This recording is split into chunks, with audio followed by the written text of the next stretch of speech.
Excellent. All right, so got our list. I am playing Amadeus or Sloan, and you've got Old Witch 3 and Dreamer 1.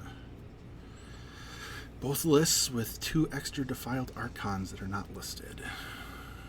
Excellent, excellent, excellent. Chris, can you remind me, Old Witch has not Wind Wall, she has Wind Storm, the -5 range, right? Correct, yep. Okay. So I could force you to have to -5 range every turn, which would be interesting. Oh my goodness, which is a better matchup in this? Is it Amadeus or is it Sloan?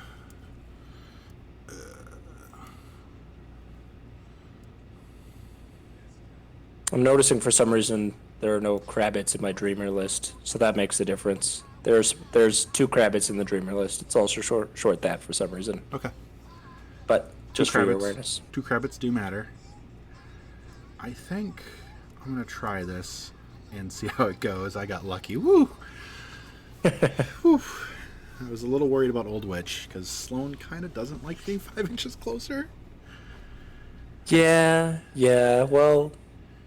I've played the Sloan Old Witch game a few times with my old version of my Old Witch list. Yep. Which only had 1 Grave Ghoul, and I think 2 Grave Ghouls would make a significant difference. Okay. But doesn't not the matchup we're playing anyways. Yeah. All right. So terrain on this should be fairly obvious, I think, in that it's 3 buildings and 4 forests. Yeah. Looks like we have some water above the objective. Yeah, and the water and the wall. And my chat's already given you a hard time. Oh gosh. Like Swan Song's like, wait a second, those aren't trolls. Chris, how could you? I do miss my trolls. But yeah, they're chatting about the range disparity is not enough to keep Old Witch alive. So that's good to know. I think it is, but okay, it's good. It's a good lesson to think about and learn. So yeah, I think certainly train's pretty easy for us at this point. I guess it's a roll off to see who goes first. Absolutely. Yeah, I'll take my 6. I will take my 2. I will go first. Sounds great. I will select the bottom side then. Okay. I just need to remember to finally do my stream thing when it occurs versus forgetting every single time. I always forget to move whose names are where, and now randomly I've remembered during our game. Okay, so you said bottom. Okay, excellent. Sweet, sweet, sweet. Deployment, Travis, Sloan, top, deep, purple. Hiya. And then you have a few guns in your list, but not a ton. Not a ton, no. Choose a color that's not purple, like light blue. Light blue is not purple. So it's Clockatrices are guns. The Clockatrices are guns. A Dreamer's a gun. Two Crabbits and 2 Death Archons. Death Archons are not guns. Defiled Archons. Sorry, Defiled's not death. Yeah, and they're not guns, but they do have magic attacks. Yeah. Alright, my Umbrals are not starting the game out of play. Sounds good. Yeah, bar of time, I agree. He's saying that Sloan's gun being 16 inches means Old Witch is obligated to extend control range every turn, or she can just be shot from outside a windstorm, which is a hampering effect. Absolutely. I don't think Old Witch... Yeah, I mean, she doesn't against Sloan, I don't think she minds that too much. But. Yeah. All right. AD, you're an AD model. You're an AD model. You're an AD model. I have found, like, in War Table, that's very interesting to me, is you're not used to seeing the game from top down. Like, your own personal mental like how you look at a game when you're playing it in person versus how you're playing it on War Table.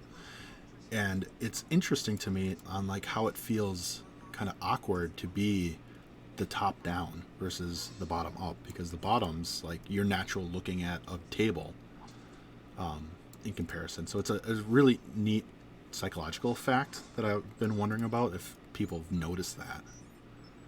Yeah, the slight change in angle does make a big difference, right? Because you're not, yeah, exactly. You're not looking at it askew, which changes your perception of everything on the board. Yeah. Right. And then you not seeing the 3D models into itself is a huge difference, obviously. And looking at it, like I'm looking at your list, I'm like, okay, I'm visualizing me sitting behind your list versus me sitting behind your list on the other side of the table. It's like, it throws your mind for a loop, in my opinion.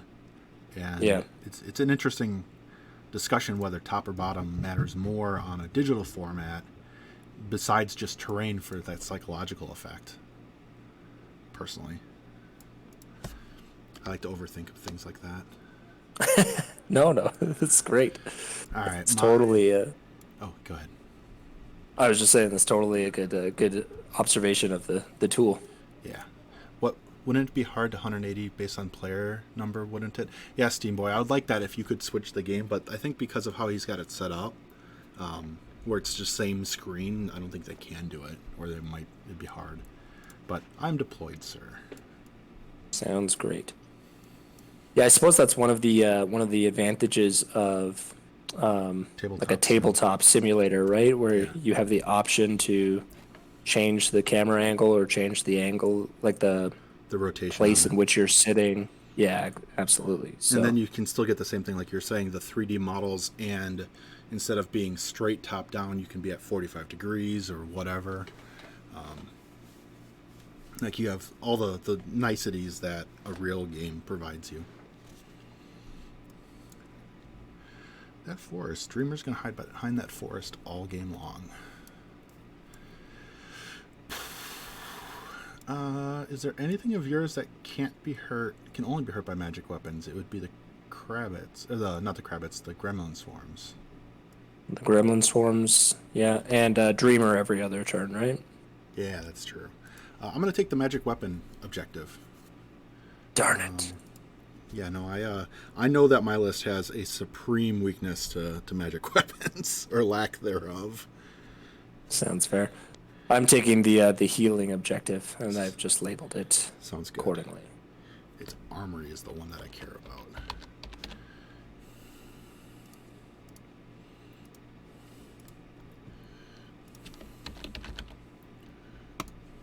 And some Crabbits. Won't forget those. And because I'm not very good at doing stuff, I set everything on the 7-inch line. I've done that. At least you can select them all and slide them up now. This is right here. This is the advantage of War Table. Just shoving it all forward. Yeah, and move up. All right, those are. I'm at the 10-inch line now. Excellent. I forgot to declare it, but my theme force gives me upkeeps out for play immediately. Sloan's getting refuge. Sounds good. I don't have to pay for upkeep on the first turn, but that normally doesn't matter all that much. Yeah, fair enough. Fair enough. Making sure so that I know on your max, like if you were going to walk and spell or charge and spell or charge and attack something, the Skin and Moans are speed 6, right? They're speed 5. 5, 2-inch reach, 10-inch threat natively. You can give 1 apparition. One of them can have apparition. So yes. 12 tops on any of them. The only 2 exceptions to that will be I do have a placement spell in Dreamer. Okay. And if somehow I killed a large base model, I would have access to Bulldoze. Absolutely. But I'd have to kill your armory to do it. So that is entirely true. Okay, and then Clockatrice is our speed 6 2-inch. Or Speed 5. 6 2-inch, yes. Speed 6 2-inch. Speed 6 2-inch. And then, just so that I remember, because, my God, I haven't played against a Defiled Archon. This was the first time I've played against Defiled Archon. They're Speed 6, and they have a 10 or 12-inch spell. 10-inch spell. Perfect. Thank you. And their threat range can get a bit wonky because if they cast the spell, they can jump. I've got the teleport. I forgot about that. Yeah. And in addition to that, because there's two of them, I'll also point out if one of them hits you with a spell, then the next Hellfire from, say, the other Defiled Archon would be range 13. Absolutely. Got you. Yep. I forgot about the teleport. That's good to know. And then, yeah, gotcha. Gatewalker is very important in that circumstance because it's 11 to 21, which is really good for a threat range on a Hellfire, and then 24 on the other one. Got you. Do you have any questions about my list? No, I don't think so. That's Nicia. That's Infernal Nicia, right? Yes. Yep. That's Infernal Nicia. And it's regular Eilish. It's Eilish 1. Yep. Okay. And you got the Orin for all those rerolls. That's exactly what he's in there for. I mean, those guys they're going to actually do stuff this game. You're not just going to kill them all in turn 1, right? No, they're all dead turn 1. They're 100% all dead turn 1. I would like to say otherwise, they're all dead turn 1. Yeah, no, otherwise... it's fairly standard. Fairly straightforward, yeah. Excellent. I need to select some Arcana, I suppose. No worries. And I think, considering the number of hunters that I see over there, I'm going to go with... I think it's pretty easy to go with Sacrifice. Seems like a good call for me. You have no access to RFP or anti-healing, right? That is correct. If I had a Wretch, which I originally had on my list for that, but that Wretch doesn't work in this list format. So, yes, I do not have an access to prevent you from Sacrifice healing. Sounds good. So I'm going to choose Sacrifice as one of them. Yep. And the other one, again, because I don't love hunters, I will go with Ill Omens. Okay, excellent. I'm just making sure Ill Omens. Ill Omens is the -1 to attack and damage rolls. That's really good. Yeah. Turns out negative modifiers to armor piercing are really helps. good. So just making sure that I understand. Ill Omens only triggers for you when I kill a Phantasm or one of the Gremlin Swarms. Or Baron Tonguelick. Or Baron and Defiled. You have more warrior models than I thought you did. Yeah. Or Defiled Archons. Yeah. Defiled, Baron, and Gremlin Swarms, and then whatever Phantasms you spawn. Okay. So there's more than I thought there was. Okay. I'm so used to the before Tonguelick and before Defileds, where it's like I have 4 warrior models in my entire list. Have fun. Where that Arcana wasn't as good. Yeah, it's a little bit better now. Excellent. Just nudge these back a sec. Cool. All right. I think we're ready to go. If I think you are. Absolutely. Ready whenever you are. Excellent. Good luck. Have fun. Yeah, you too. Thank you. I'm not sure. I assume you're comfortable not playing on clock, or if you want to turn one on for the practice, happy with that. But we can play with clock. We can play without it. I really don't care. All good. Let's leave it off for now, and that way we don't have to be.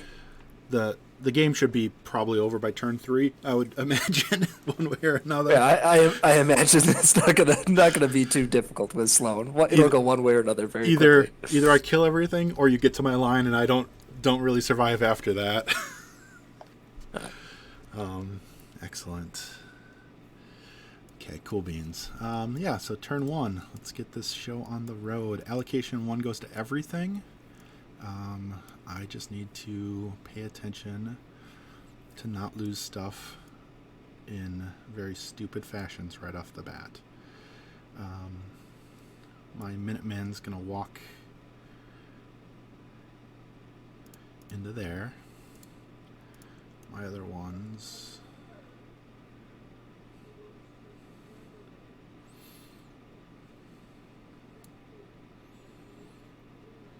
We're at least going to walk there.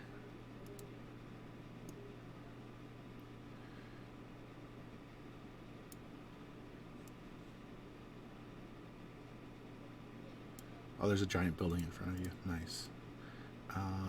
That really limits where that can go.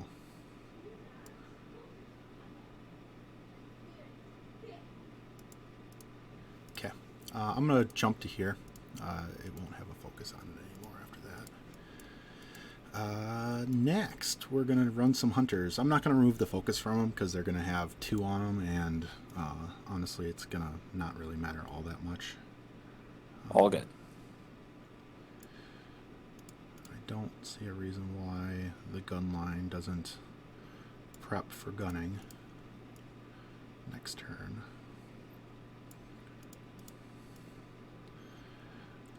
Seven hunters in a row doing their thing.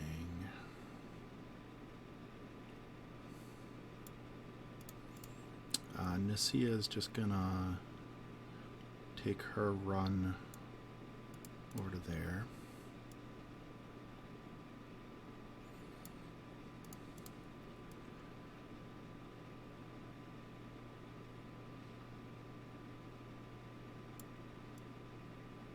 That's not where I wanted you to be. I realized that after the fact.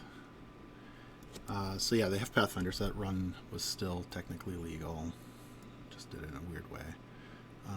Sloan's going to run up to here. Is she in threat of death immediately? Does not look like it. I have lost a game because I ran her too far forward on turn 1, and I was like, this is stupid. And I never let it happen again because I let McKay shoot me bottom of 1. I was like, this is so frustrating. Yeah, I could see that. No, I think you're safe this turn. Perfect drifting placement of McKay stuff was just lesson I did not want to learn, but definitely learned it. Very fair.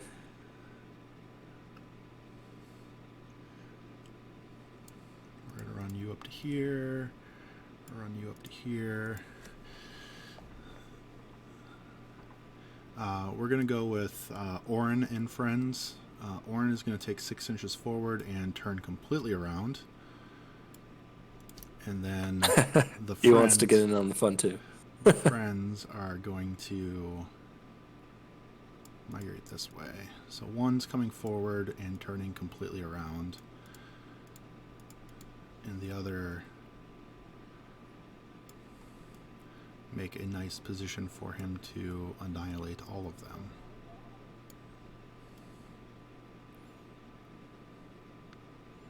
Okay, so they're all there. Orin then casts Annihilate on the unit leader. In the back, I'm a 12 normally down to a 10. I need a 3. So that'll hit. And then it's anything but on all of them. So unit leader 2, 3, 4, 5 is the order. So unit leader sure. 2, 3, 5, which gets all of them. So that's 5 soul tokens on Orin. Whammo. And then bonk, bonk, bonk, bonk, bonk. And obviously the last guy left is unit leader for all the intents that it matters for. And that's my turn 1. That's turn 1, eh? Mm-hmm. Okay. Well, start my turn off with some simple stuff. Mm-hmm. I have some apparitions to accomplish.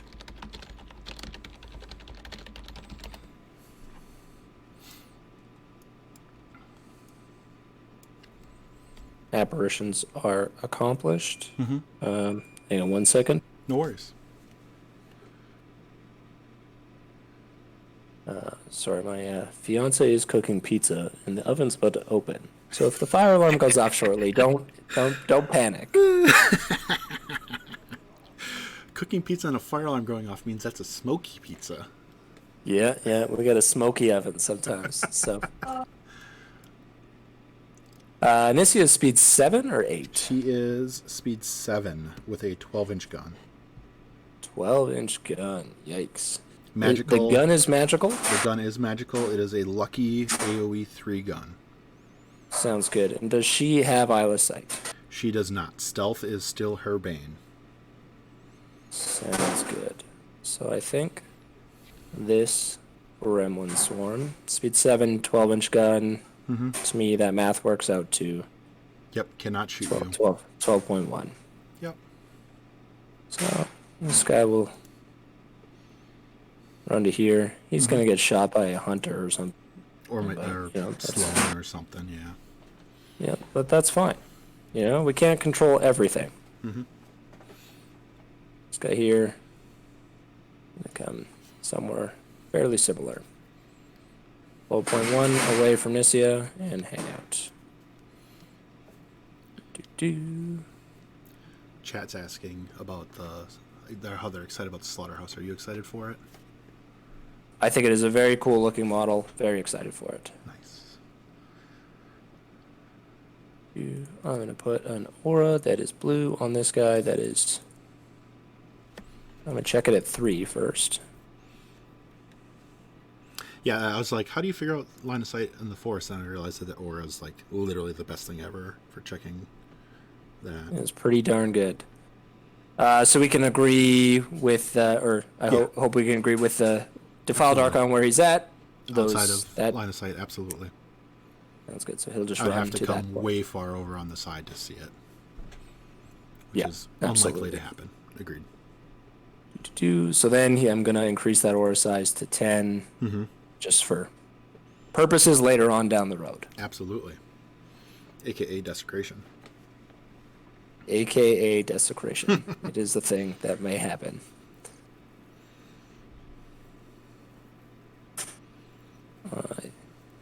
I mean, we're going to get shot regardless. And our defense is not so great that we can do much about it. So I think this Cage Rager...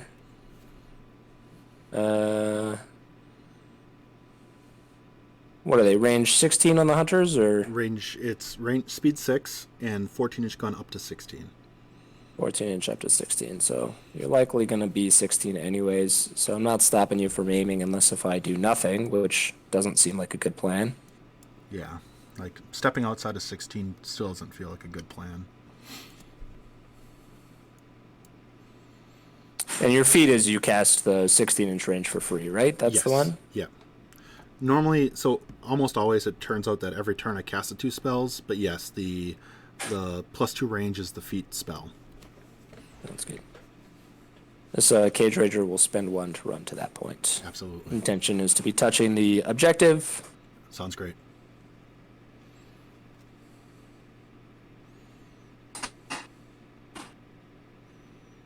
Mr. Skin and Moans here.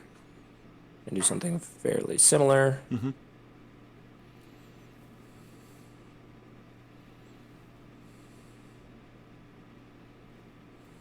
Run to that point. Great.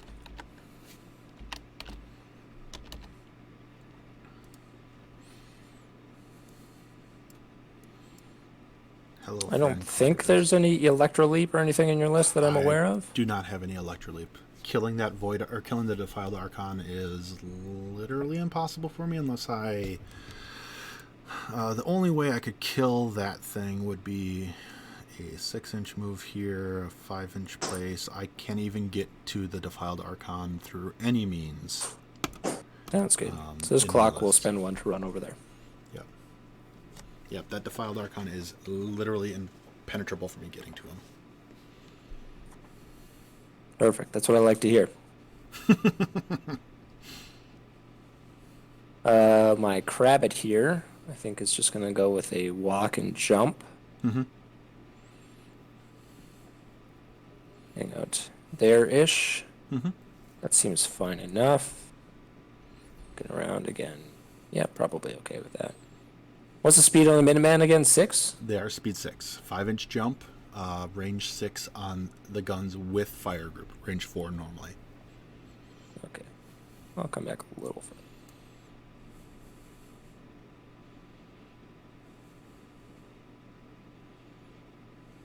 Okay.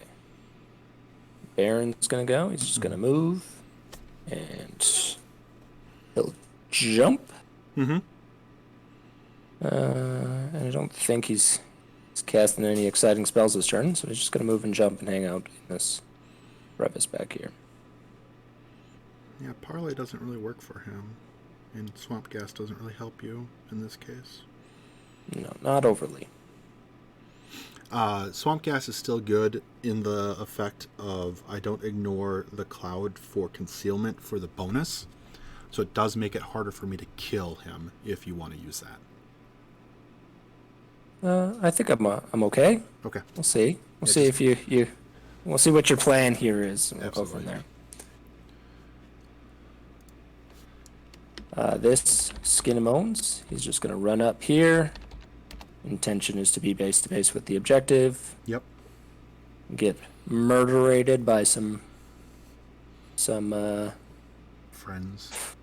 hunters next turn, I'm sure. That's okay. Can't hide from everything.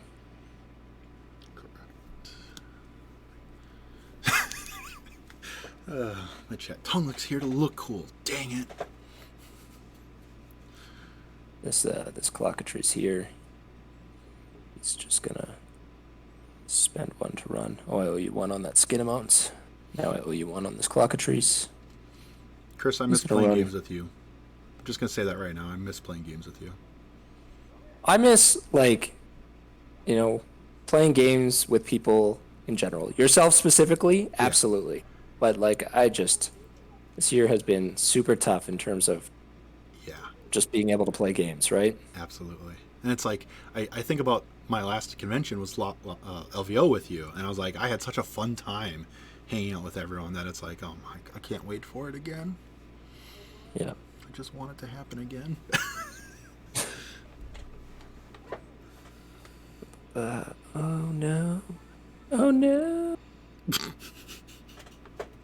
Okay, this Gremlin Swarm will run here. This Gremlin Swarm will run here. Nothing super exciting. Make sure that guy's not on the other guy's base.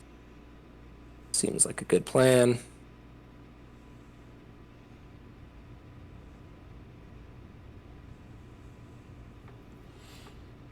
This Crabbit. What's up? I'm sorry, Barda time, there is no carry-on in this list. My apologies. There's no carry-on on this list, no. This Crabbit just walks and jumps to that point. Absolutely. And finally...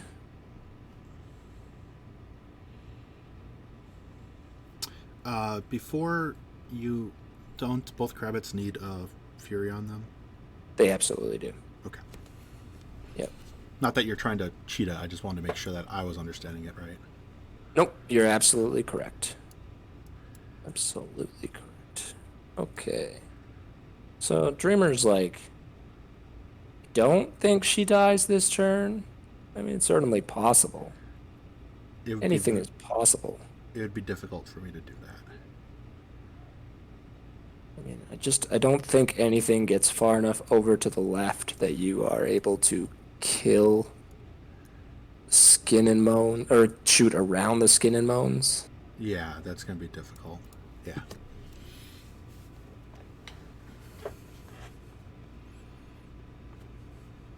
So the Dreamer's just going to walk up behind this wall. She's going to spend, 3? Add a widget. Add a 5-inch ring. What's said 5-inch ring? Oh, man. Oh, man.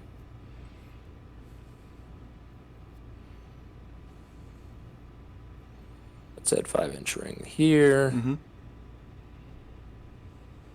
And then, on my list of things to do, will be to... What is the other thing that she needs to do this turn? And does she survive? Oh, it's only 2 for Artifice. Give me a Fury back. Nice. Give it back to me. There we go. This is how long it's been since we played Dreamer. She's going to spend 2 more. Yeah. So down to 3. She's going to put Mirage on the Skin and Moans number 1. Absolutely. I may put these fancy tokens out here. So Absolutely. he's all Mirage now. And, gosh. She's just going to spend... just going to drop 1, and we'll see how it goes. Do you kill me on 2? Can I make a recommendation instead of dropping 1? What's with that recommendation? Casting Elusive. Oh, yeah, I mean, that's a good call. Yeah, sure. Because it's the same effect as dropping the 1, but it gives me dodge. It gives you dodge. Like, that dodge may happen and may matter. So. Yeah. No, absolutely. That's a very good call. Thank you for the recommendation. And then I think this Defiled Archon, he's like, I don't really love the idea of getting shot to pieces by hunters, so I'm going to hang out at a spot where I'm like relatively safe. Agreed.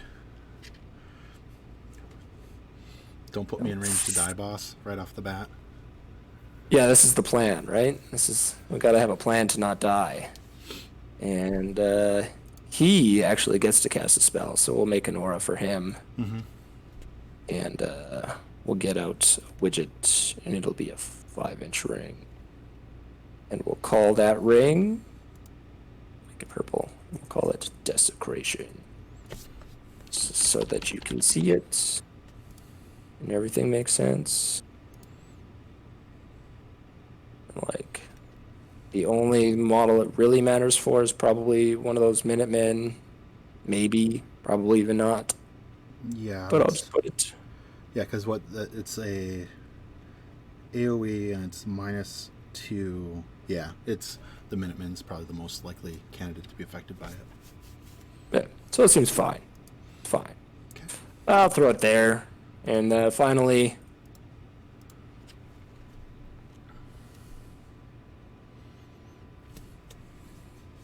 make sure I read the corpse card rules.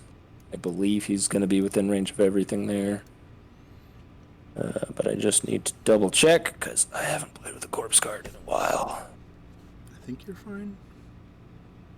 Yeah, 4 + 1 for each corpse. It starts with a corpse. So 5 inches touches all of those beasts except for the Clockatrice on the left, obviously. Mm-hmm. But nothing I can do about that. And it collects within I think 10. Yep. So you're within collection range of everything that matters except for the one guy I can't kill. And seems like a plan. Absolutely. Okay. So that will be effectively that. Sweet. Here we go. Clock flips over to turn 2. Ooh. These 2 jacks get a focus. Sloan is going to pay 1 focus to upkeep a refuge in an attempt not to die.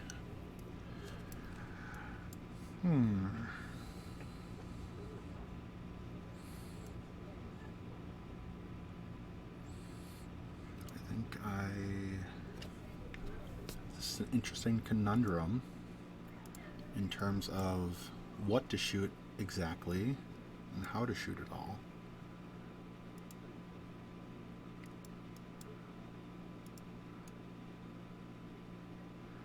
You don't have any counter charge or anything of that nature, correct? No counter charge or anything of that nature, no. Okay. So 5.8 would be 10.8 at the end.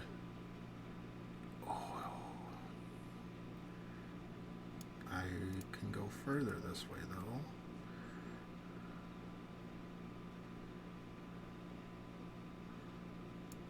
Can you manage to get 11? Oh, you can. There's a wall there, though.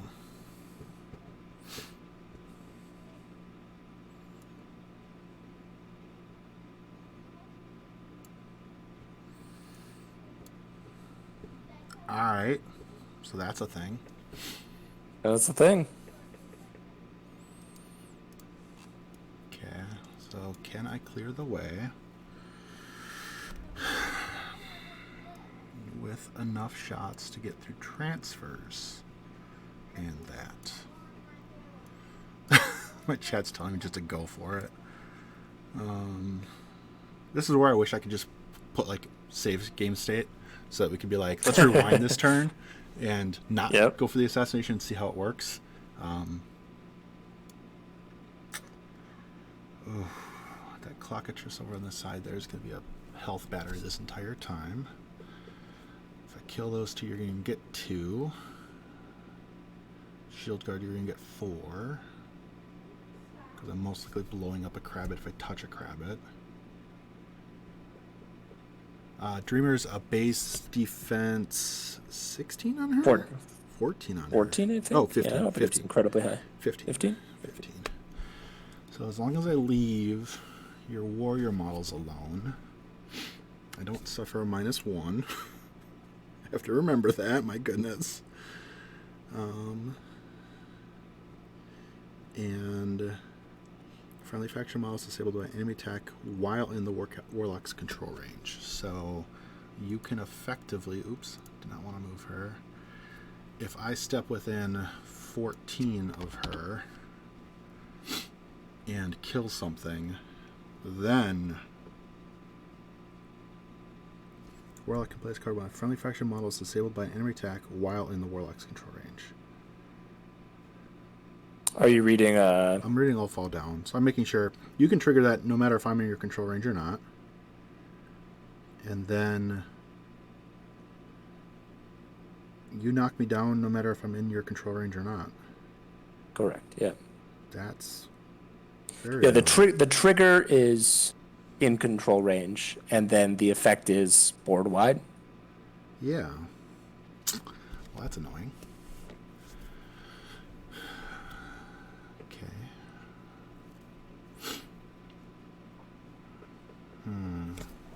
And so the control range is your model just has to be in control range, right? Correct. Yep. Yeah. So that's difficult because I have to kill 2 models, at minimum 2 models, to potentially take this run.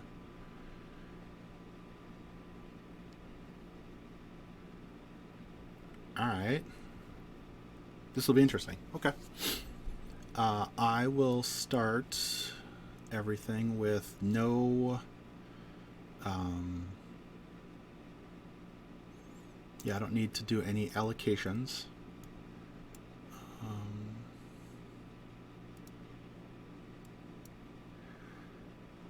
Crabbit.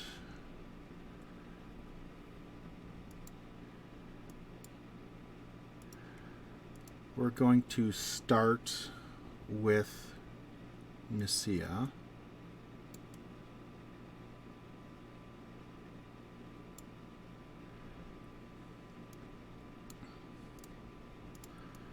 I'm going to take a pop shot at what would be Crabbit number 1. I'm just going to put a number 1 on that, just so that we don't possibly muck it up, and it's just easier for us to look at it and know. Yeah, I'm going to shoot Crabbit number 1. Sounds good. So I'm a 7. I believe there are 13s. There are 13s. Need a 6. This is a rerollable lucky shot. That 9 will hit. This is P plus S 13. I don't think you're within range of the 3-inch AoE, but I'm going to put it out anyway. You are not within range of the 3-inch AoE. So, POW 13, I believe you're Arm 13 or Arm 14 right now? I'll just double check it for you. Rabbits are going to be Arm 14 right now. Arm 14, so off 1. So then, take 9 to the 2. That's an excellent first shot. Sounds good. 9 to the 2. She doesn't get to run and gun or do anything special. She's totally going to die next turn if there is a next turn. Okay. Orin and friend are not going first. Sorry, I wanted to pick someone for Armory. I'm going to pick number 4 for Armory. Not that it probably matters, but better safe than sorry of having it. So, 4 is armored, armoried. I technically cannot, or can I see you? I can. Nice. Alright. My chat's giving me crap about if there's a next turn. I have extreme confidence in Sloan being able to do stupid stuff.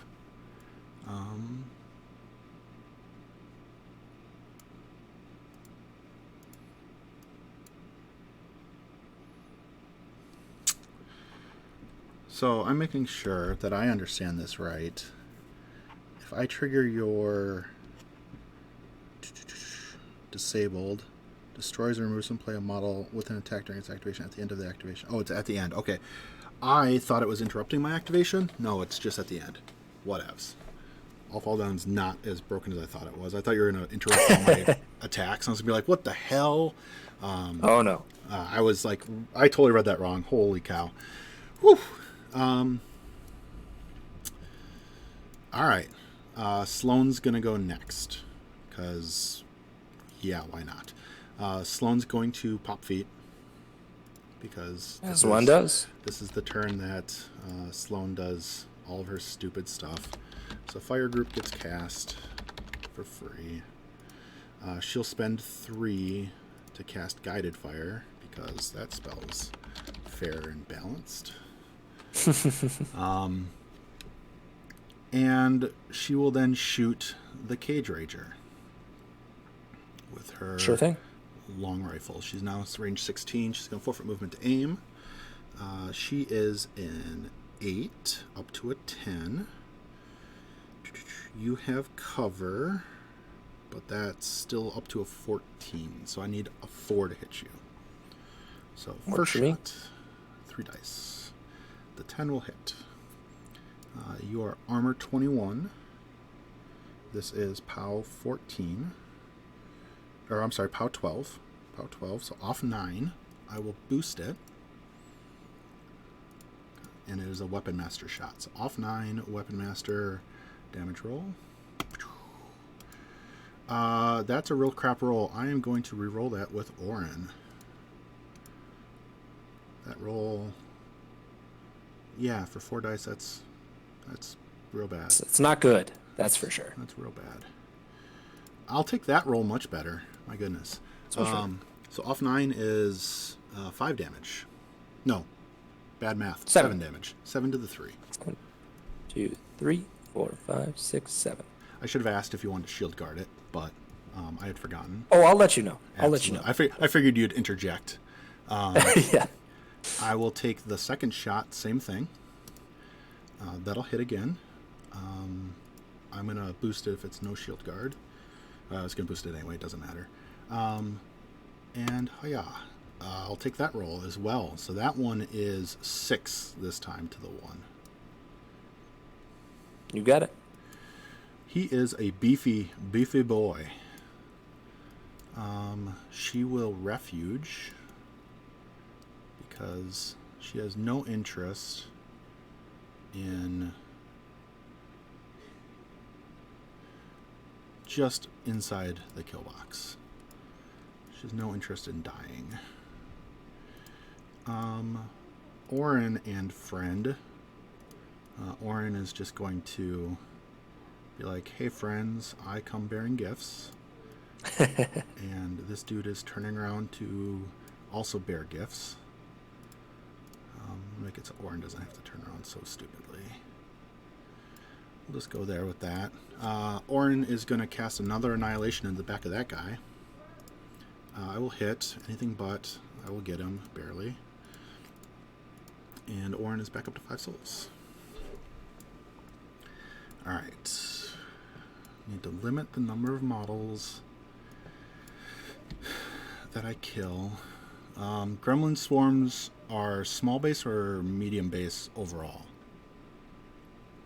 Medium base overall. They don't have like we're a small base rule. Whatever. Okay. Yeah. All right. I don't believe so. I don't believe so either. Oh, they do have man-sized. My apologies. They are small base models. It still doesn't trigger anything for what I care about for shooting Dreamer, so I'd have to shoot one of them to get through that. That's fine. I don't need to worry about that. The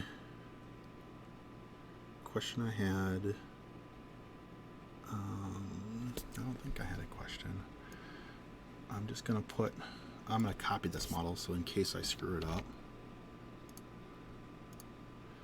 And drag the one that I care about and get rid of her aura so I can see. Because all I want from her is a really nice line where line of sight has to be able to shoot her. So if I put a jack on the right side of that line, it can shoot the Dreamer no matter. No matter, like, you'd have to remove the Cage Rager and the... Correct, I have to remove the Cage Rager, but the Gremlin Swarm doesn't block line of sight. I have to remove the Cage Rager, and then I can see it. Yeah. Agreed. Okay. So... Need... Give me 1 second. Sure.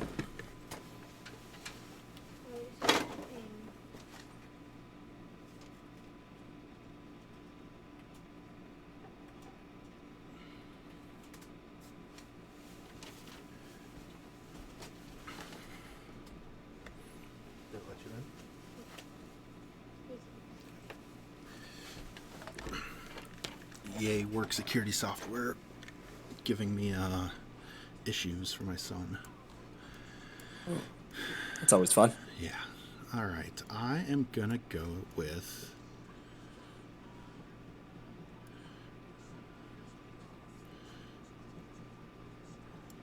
that's probably the furthest one that can see it. So I have 5 hunters to get the job done. I don't know if 5 hunters is going to be enough, but we are going to attempt it. Hunter number 3 is going to get a focus from being near the Umbral.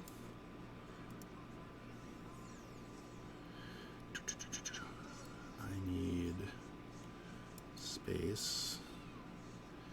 I think I can generate it by going with those two and then going with them. Okay, got it. All right, so number 3 is going to forfeit movement to aim.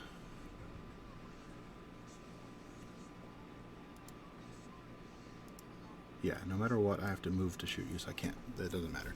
All right, forfeit movement to aim on number 3, shooting Cage Rager. Sure. So first shot, I am a 7 up to a 9 against your 14. My whopping 14. That'll hit. I am boosting the damage roll. Okay, so I'd be armed 19 down to 10, Up and to then 12. back up to 12. Yep. So off 6. Okay. And do you wish to shield guard it, or do you want to take it? No, I'll just take it. All right. Take 5 to the 5. 2, 3, 4, 5. I realize my mistake now.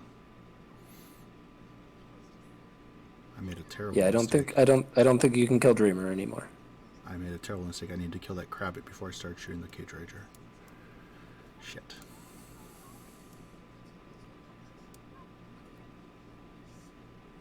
And I'm not in range to shoot the second one.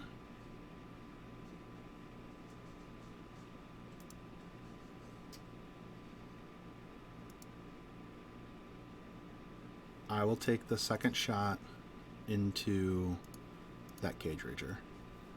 Sure. We'll see if math works with me. It hits. Yeah. And then take, we set off 6, so 6 to the 6. 1, 2, 3, 3, 4, 5, 6. Okay. So that's that hunter's done. And so no matter what, you're going to get a full Cage Rager back, because I cannot prevent you from healing off of it. That was dumb of me. Check and check. Sloan need to kill the dude first, because sacrifice is so good. Sacrifice is pretty tasty. Yep. So I can't prevent that. The thing's going to have a gazillion hit points again.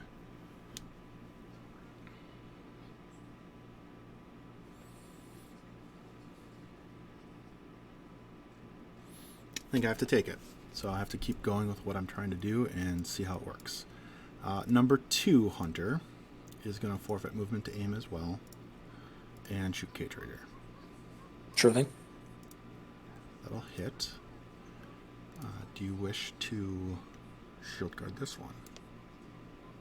Uh, what's the pound strength again? It's off 6. I would need to roll a 14 to kill him.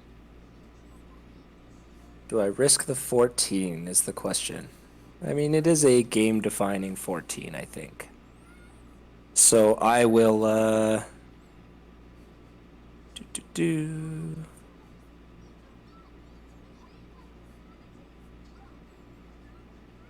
It's number 2, right? Number 2's the full health one. Number 1's the damaged one. No, I'm looking at your your Sure. hunters. It is This is hunter number 2, right? Correct. Yep. 3 and 2 have went. Or 2's in the Sounds process good. of going. And what do you have? Like, this guy can obviously get to that cage rager. 3 more that can get to him. This guy.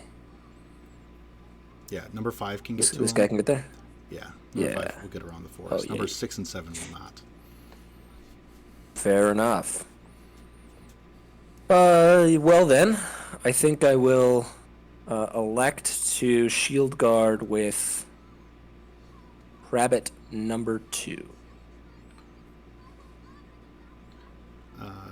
You have perfectly positioned that I cannot get through that. Okay, so you're shield guarding with Crabbit number 2. Correct. So he's arm 12, goes down to 6, comes back up to 8.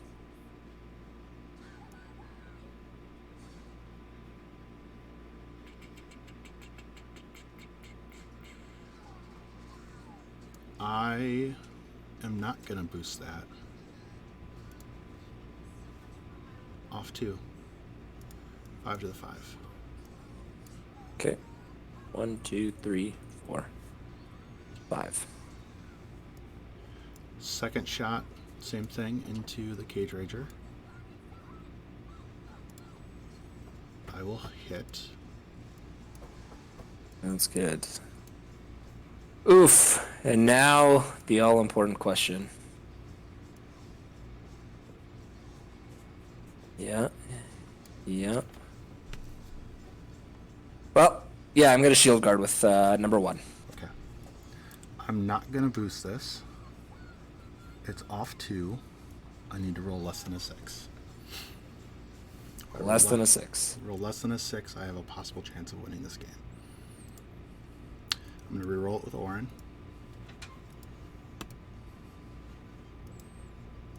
You gotta Oof. be kidding me. Alright. So there's the 6, so the Crabbit dies, Yep. and obviously I'm going to sacrifice. Yep. So we'll remove all of that damage from the Cage Rager. Mm-hmm. I'm sure there's an easier way to accomplish that, but I'm just going to pick and choose at boxes until they all go away. Same with the Crabbit, Yeah, absolutely. and I'll take in that Fury. Mm-hmm. And it is now you have the rest of your turn.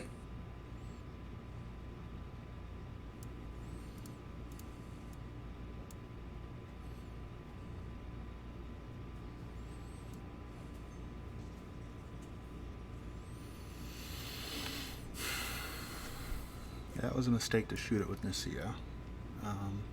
Yeah, Bart, I did an Orin reroll to try to make it less. You don't often use the rerolls to try and roll worse, I but know, in that right? case, Yeah, it's rather crazy where I'm like, I maybe should have cast Puppet Master on it, well, just to try to force it. I'm just going to see because I'm curious. No, it wouldn't have mattered. Alright, so that hunter is done. I'm going to get rid of its focus. I don't think you have anything that affects my focus. It just helps me understand which models are alive and which ones have activated. all good. 3 hunters. You have 3 focus. It's totally not enough focus to get that done. So now the decision is make the best of it by killing models.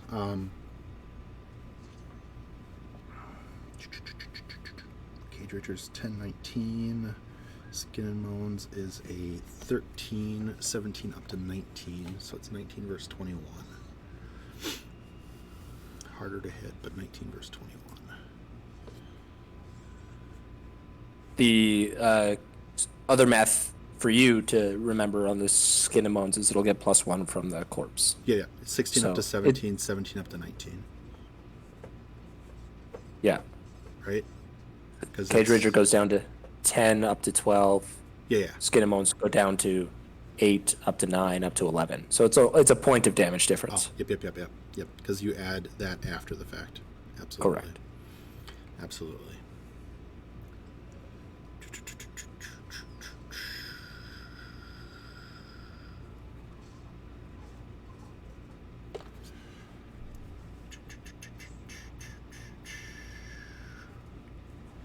So that was a big giant mistake. So whoever watches this video in the future, don't do what I just did.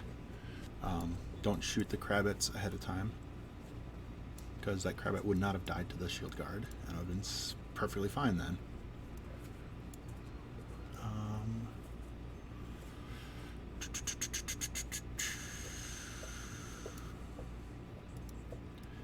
Do you have to move? No. Alright. We'll see how this works. Number 1 hunter gets a focus. And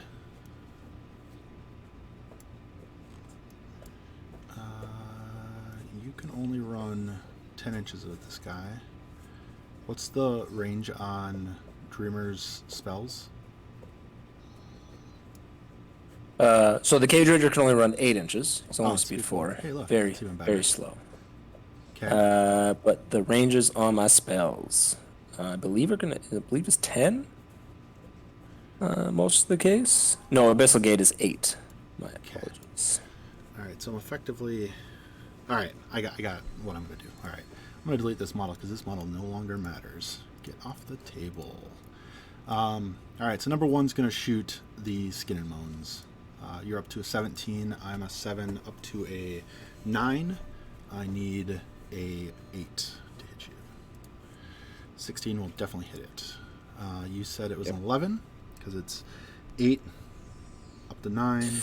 It's up to 10, 11. Yeah, 16 down to 8 up to 9 up to 11. So this is off 5. So boosted off 5. That roll is strictly average. I need better than average right now, so I'm going to reroll it. It's still going to be to the 6. Ha. So take 2 to the 6. GG, Travis. 2 to the 6. Second shot to the same guy. I'll hit again. We're going to boost the damage again. Yeah, that's above average. Ooh, that's good. So off 5, so 9 to the 5. 9 to the 5. 3, 4, 5, 6, 7, 8, 9 for you. Okay. We're going to go with Eilish. Eilish is going to cast Puppet Master on the magical one. Sure thing. That one's going to go.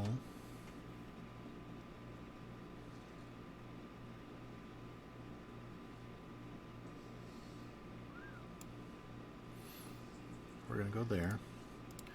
I'm going to shoot the Skin and Moans again. This is a 7 to a 17. Need a 10.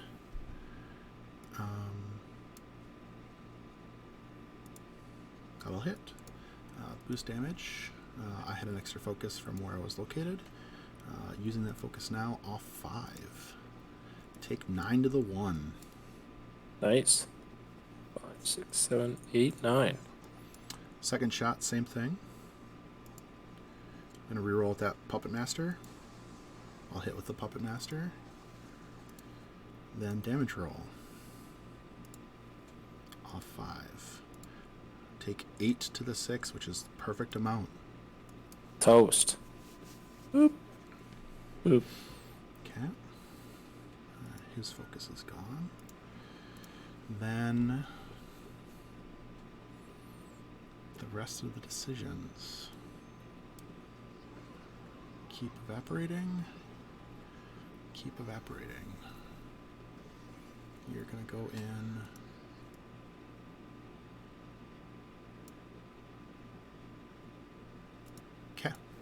Number 7. Gremlin Swarms run 14. They run 6 and they have apparition, so Yeah. effectively 14, yes. 14, okay. But some of it can be controlled. So you're going to have a glorious day running to all of my jacks. And I think I'm going to let you do it.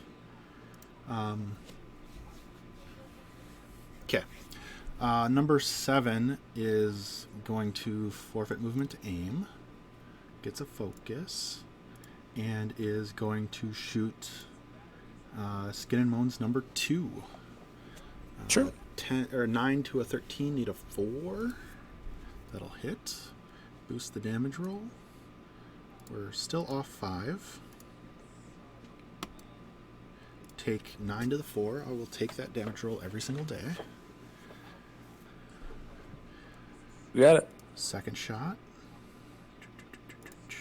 Will hit with the 4. Yeah.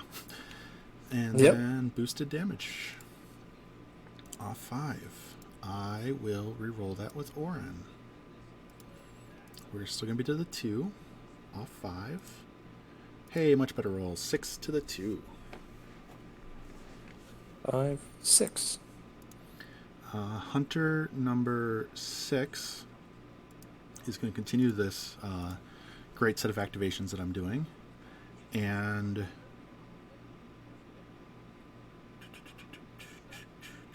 okay, got plans. 6 is going to shoot the number 2 Skin and Moans as well. Sure. We'll hit off 5.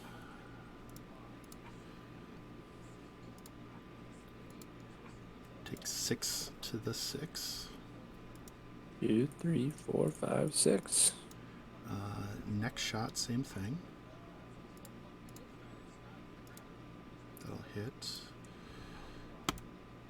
I'm re-rolling that. Obviously, yep. Still to the 5. Off 5. Take 9 to the 5. He's just toast. Okay. Then, continuing the quote-unquote fun, we're going to go with Hunter number 5. It's getting a focus.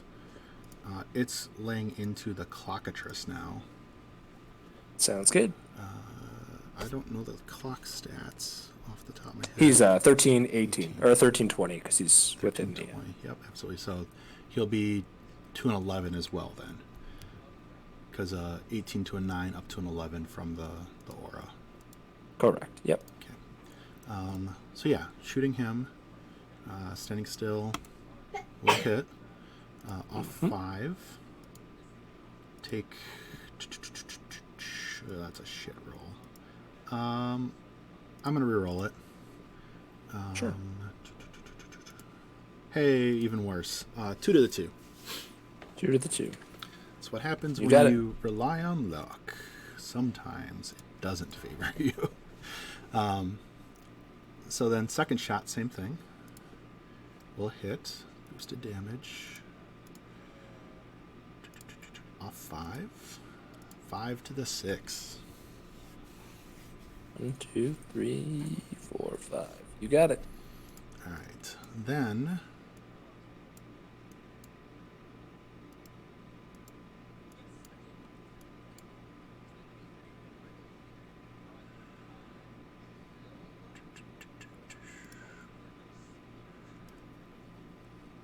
activations are getting limited. My apologies for this taking too long.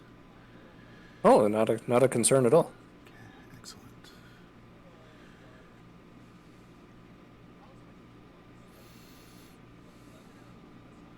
Power 12 against an arm 20. That's off 8. That doesn't feel worth it.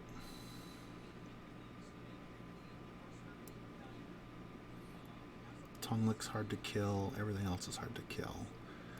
I don't think it's worth it. So we're going to walk the Minuteman to there. Sure thing. The Minuteman's going to take its first shot. It's going to take all 3 shots into the clock.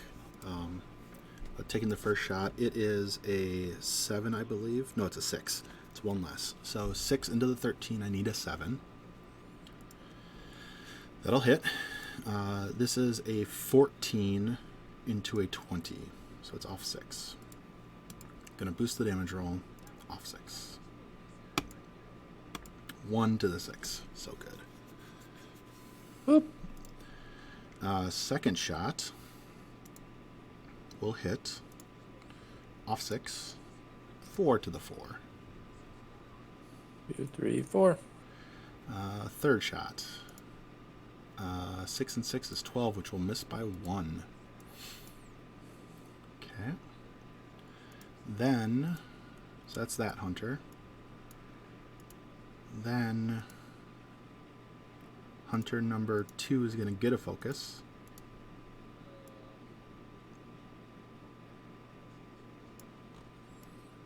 I need to cancel that so I can see the flag numbers. 4.9. Okay, you're within range of me to shoot you.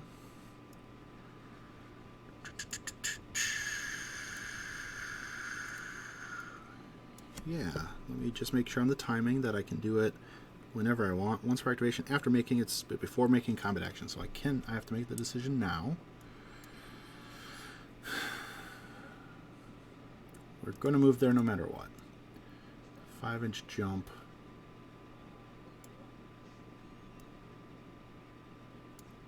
Feels super annoying right there. We're going to do that. We're going to 5-inch jump. Sounds good. Yeah, 5-inch jump to be super annoying. So shooting Clockatrice. Need a 7. We'll hit. We're going to boost the damage roll off 6. Take 6 to the 6. 6 to the 6. 2, 3, 4, 5, 6. Womp, womp, womp. Yeah.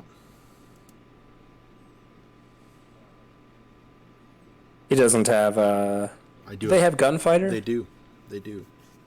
They do. Interesting. Interesting. What's the range on their guns? 6 inches.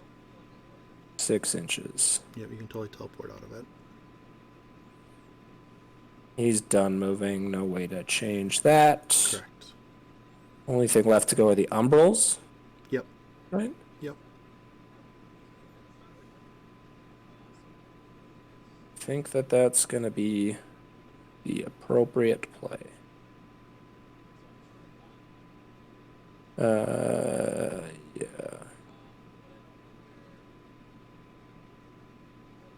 Well, what's their, oh, they have, we just said they had Gunfighter. Yep. Duh. Smart stuff, Chris. Yeah, I think that's fine. I'll jump just outside of 6 inches. Excellent. Go from there. Okay. There are no other valid shots because Gremlin Swarms have stealth, which I ignore, but I don't have magic weapons to ignore the rest of their jazz. The Umbrals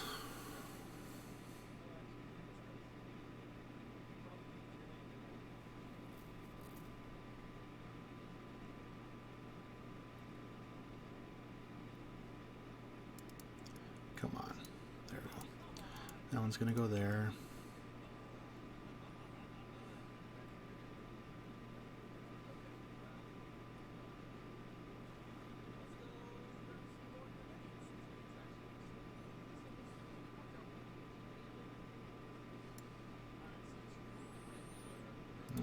Clock can come get me at that point. Clock can come get me at any point.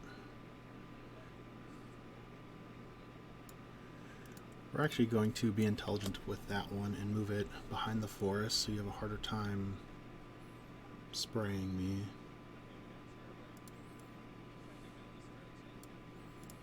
Just gonna run over to there. And that'll be my turn too. To you, sir. Sounds good. Oof. 2 Moans and most of the Clockatrice dead. Not a great feat turn for me. So, what do we do about that?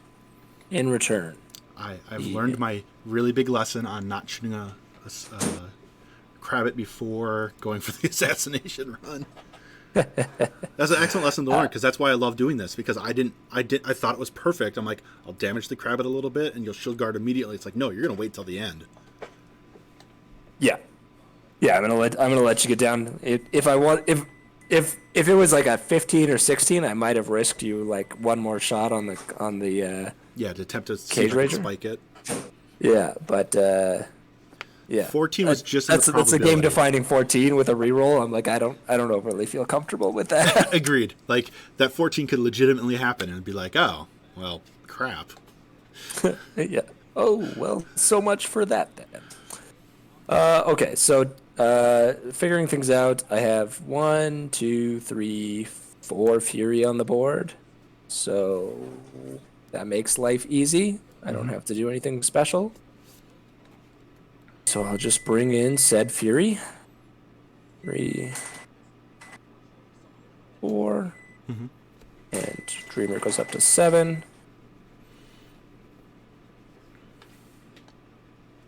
And then... I'd pinned those AoEs, just so you're aware. Pardon me? I'd pinned the Artifice and the Desecration, because I have a terrible habit of moving stuff. Oh, fair enough. Well, I'm going to unpin the Desecration. Yeah, And absolutely. move it off to the side, because it's no longer relevant.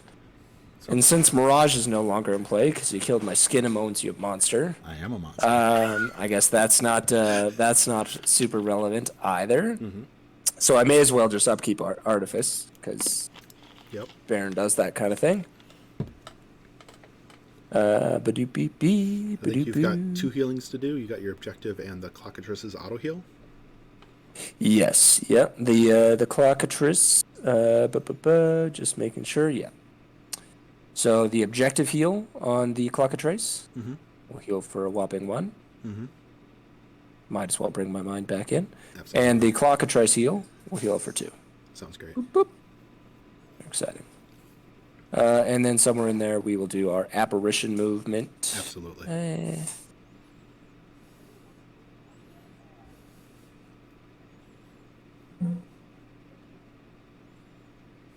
Oh, that is so Is that building? unbelievably annoying. Oh my god. That is so annoying.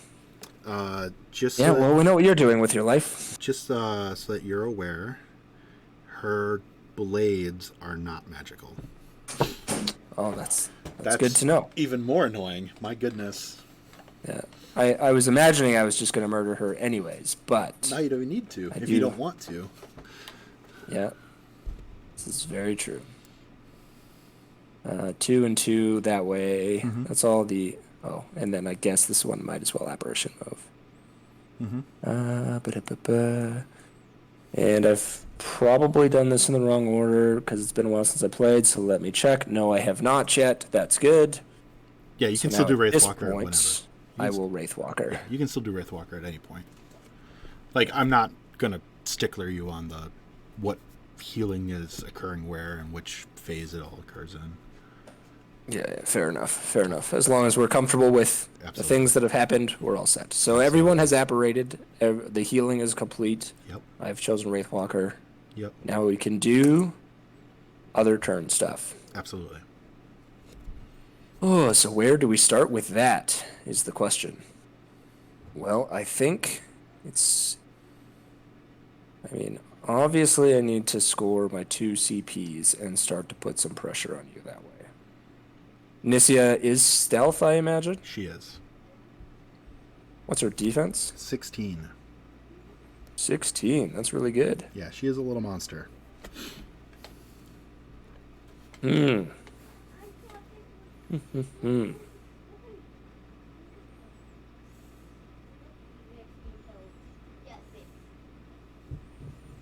mean, I really want you to live there. I don't what like I- that either. that's what- My goodness, that's a terrible thing to do. That's what I want to do with your life right now. I hate that building to death. My goodness, that building's awful. Yeah, it's really bad. Really bad. Okay. I think I just have to try and risk the stealth or the 16 here, which isn't horrible, but it's not great either. So we're gonna try for that. We're gonna make sure we're within Yep. decent range here, I'll still try to make it somewhat difficult on you, I guess. Mm-hmm. Is that right? Yeah, I guess that's right. And there's no reason I can't cast spells against Nicia, right? That is correct. There's nothing preventing you from killing her with a Hellfire. Sounds good. So yeah, we're gonna move there, and I'm gonna try my best to accomplish exactly that. Mm-hmm. Need an 8. So magic 8, defense 16. 8. That is a 9 in total. Yeah, yeah. Pound strength 14. What's her toughness? She is Her a armor? 12. Anything but It's a double 12s. ones. Okay, well, that is not that. So, She is oof. horrible. Hang on. Oh, I'm sorry. Not an issue. Not an issue. I need to confirm, actually. I don't think I can mouse her anyways. So it's not the end of the world. I forgot about that. My goodness. So, where are you? Phantasm rules. You are... Yeah, I get boxed and RFP'd, and I think you...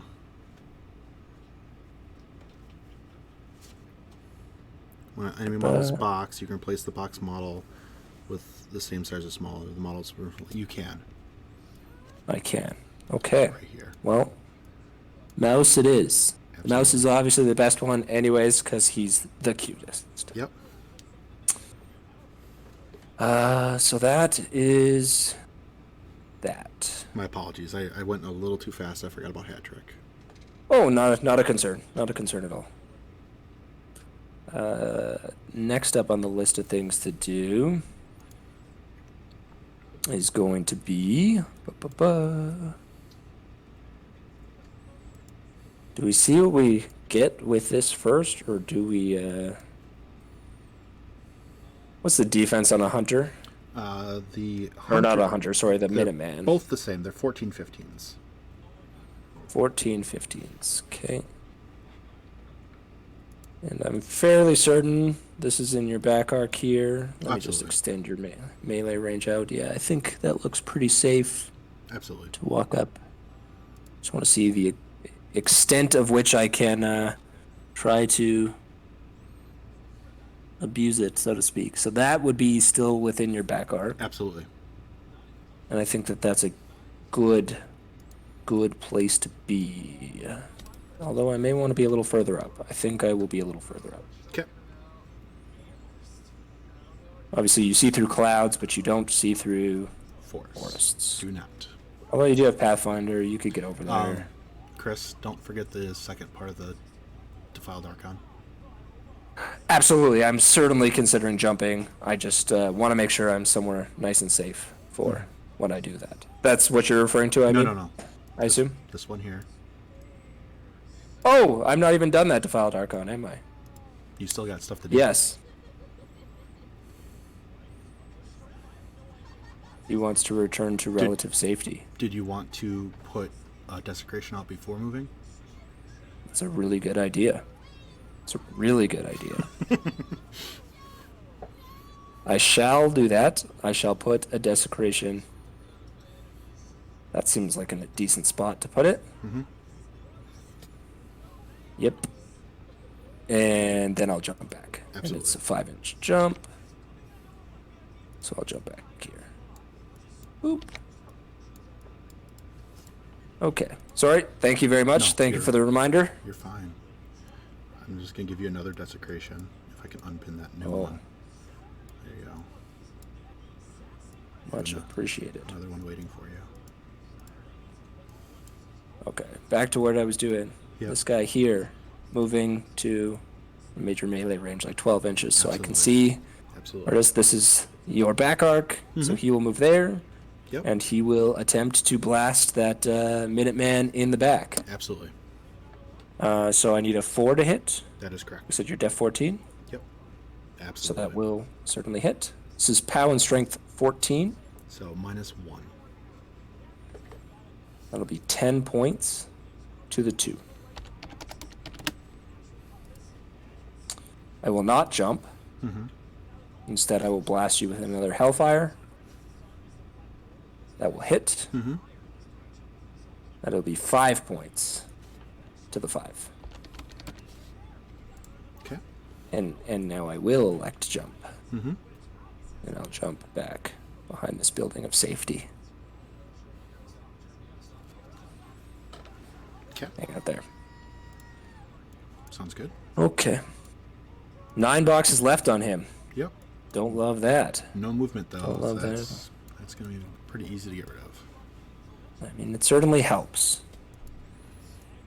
So I think next up on my list of things to do, the Baron needs to just get out of the way, which is fairly simple for him to do. Not super simple, but fairly simple.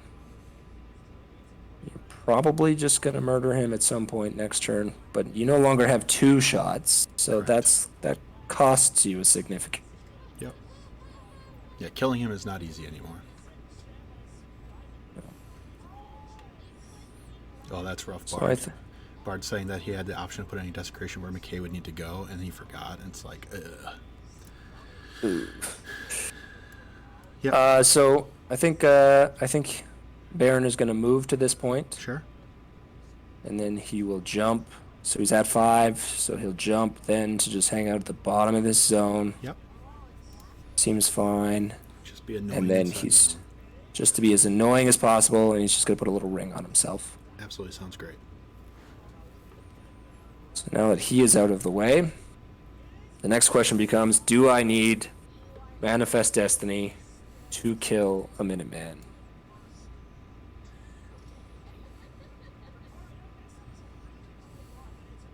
So that would be...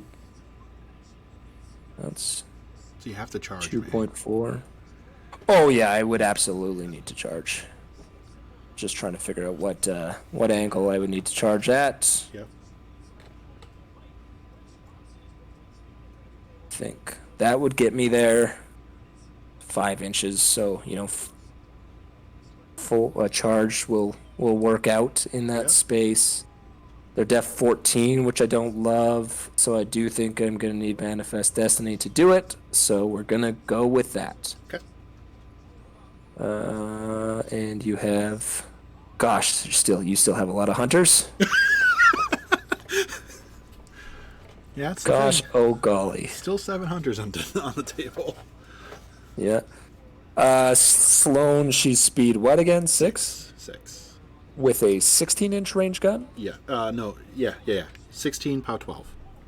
16 POW 12. Weapon So master. 6 plus 16 is 22. Yep. So my math says if I set it 22.1, You're fine. I am basically invulnerable. You're safe to her, and I would have possibly 1 hunter taking a shot into you. Yeah. Yeah, So pretty much invulnerable. Absolutely. pretty much. So I think that's the play. I'm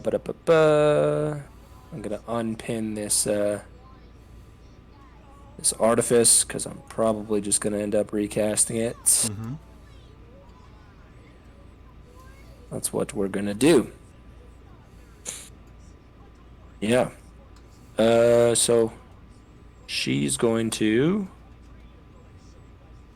move to 22.1 inches. Very exciting stuff.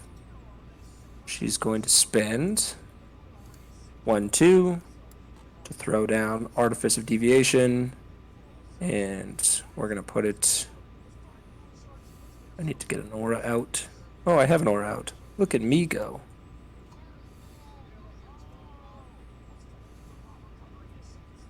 That helpful in any way?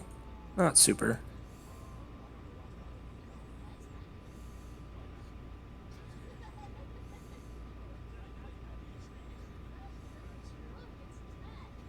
That's not super important either.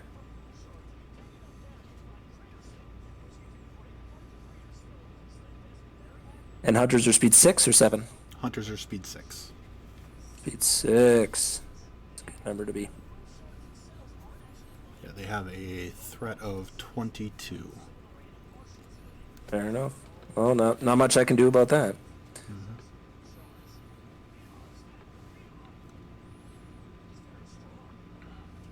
Yeah, I guess let's see how difficult we can make it on you to kill a single Cage Rager. Yeah, considering how pain in the ass it was the first time. Yeah. So I'll put it there. Mm-hmm. She will spend 2 more to cast Mirage. This time I'll put it on put it on this clock. We'll see if he lives a turn. I doubt he does.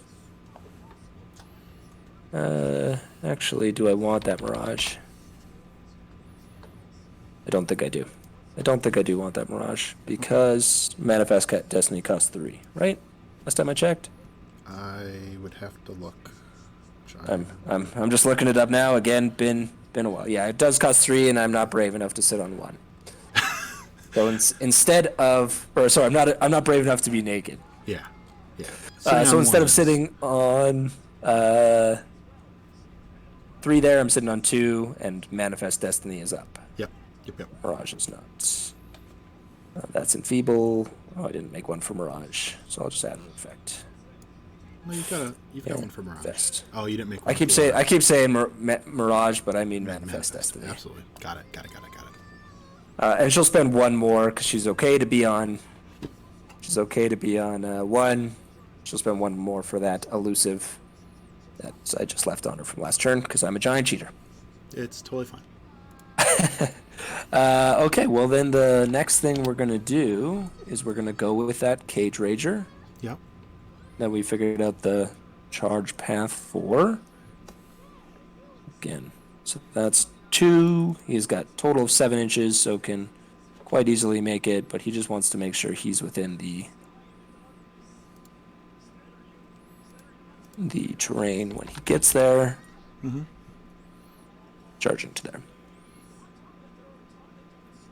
Okay. So that's 1 to charge. He's going to spend 1 to boost this attack, even though it's under Manifest Destiny. Mm-hmm. Now, he's only a mat of not very good, I think 6. So that'll hit a 17. Yep. Just confirming he is mat 6. Correct, yes. So he's power strength 17. You are armor 15. 15 again, sorry. So this is 15. dice plus 2. Yep. And boosted for charging, obviously. Just confirm. Yep. So we'll remove 1 of those 2s. Yep. So that is 8 points of damage. Sorry, it's plus 9, 2. So I've rolled a 11. 9, so that's 11 points to the 2. Of course, you took the movement out. Good shot, Cage Rager. He's going to elect not to beat back. Mm-hmm. I would have had to say that before anyways, but regardless, here we are. His second attack will hit. And then again, dice off 2 is 8 points. Plus dice 2. plus 2. Oh my gosh. So it's 11 points to the 1. Oof. Do we care enough to kill you with the Cage Rager? We do. Oh gosh, she's just gonna hit anyways.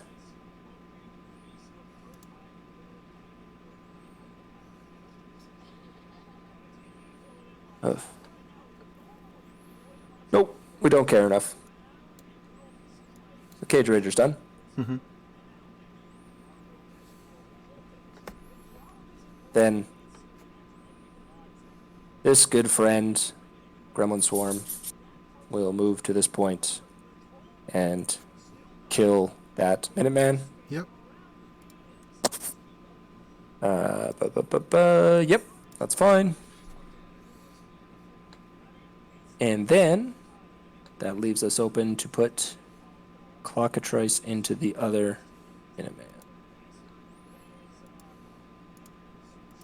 Dun, dun. We don't need to charge, so we won't. We'll just move.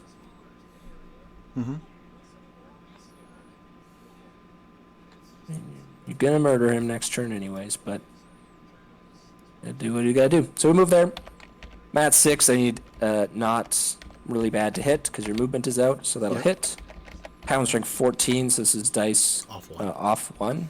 Yep. So that is a dead Minuteman. Yep.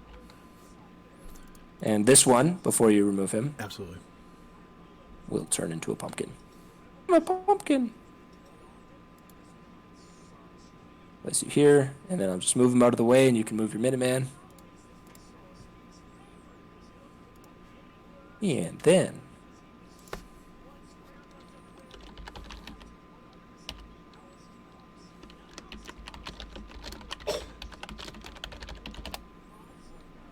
Dad, are you done? No.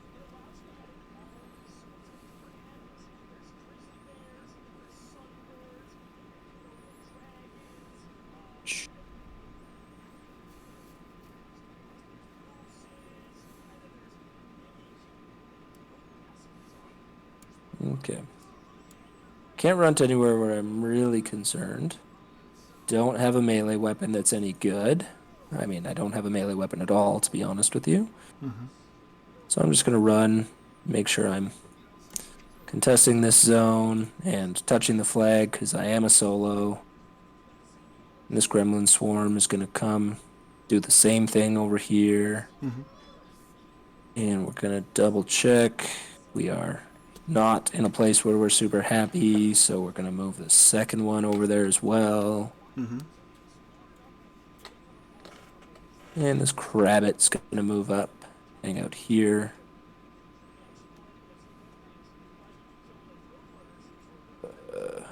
You can hang it all the way back here. No, you probably want to be close enough to that clock. Move you before it a little bit more. Oof, such a tough call. No, you're fine where you are, actually.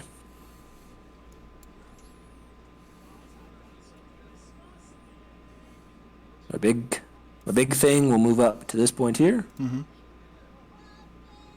Just chill, doesn't need to give corpses to anyone. Mm-hmm. Monsieur Mouse.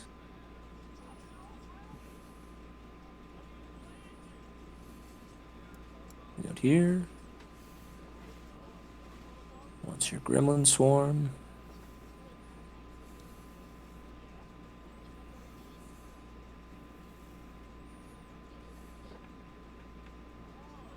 And there.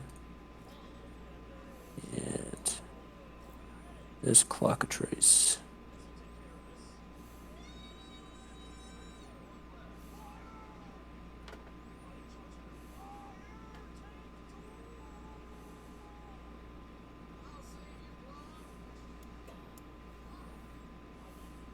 Oof. Where does this clock want to go here?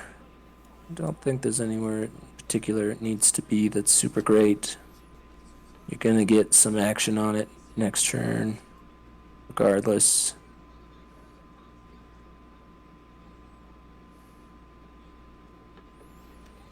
Somehow you get rid of that stuff, I'm in a really bad spot. Probably in a really bad spot as it is anyways. But absolutely cannot let you score this zone.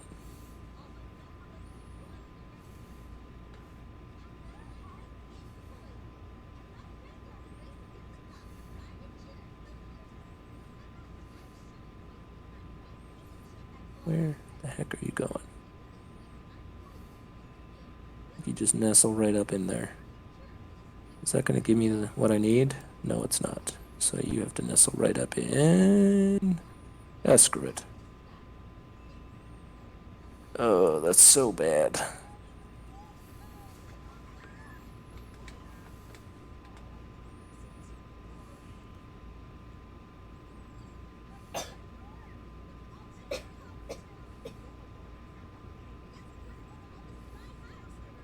It's not great.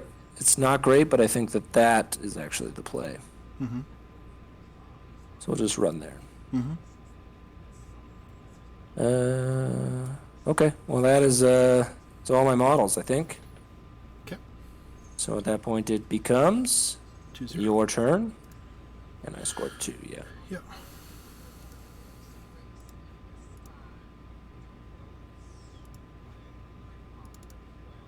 Okay. Then going to not widgets. I want to go to allocate. She goes up to 5. All the jacks that are alive get 1.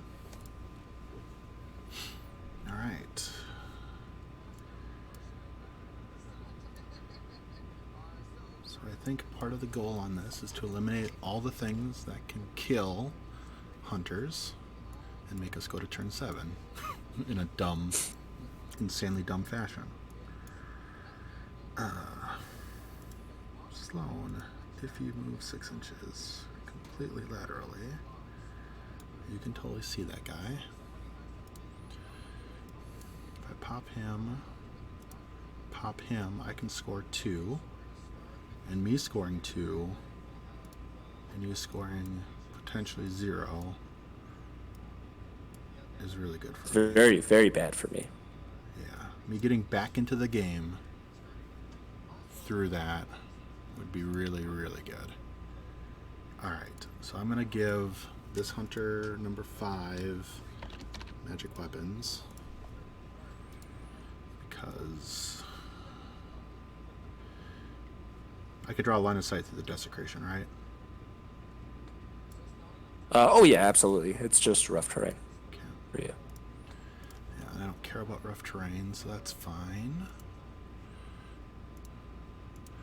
The mouse won't trigger the -1 because it's not in your control range.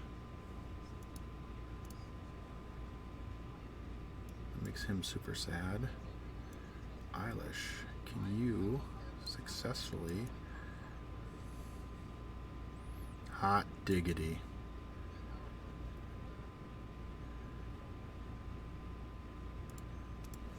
Alright, so 2 options there. That's cool. Alright, yeah, let's see if I can do this. So we're going to start with Sloan. She's going to advance to here. She's upkeeping Refuge. She spends her 5 focus to cast her 2 fun spells. Sounds good. And then she's going to take a shot at the small phantasm.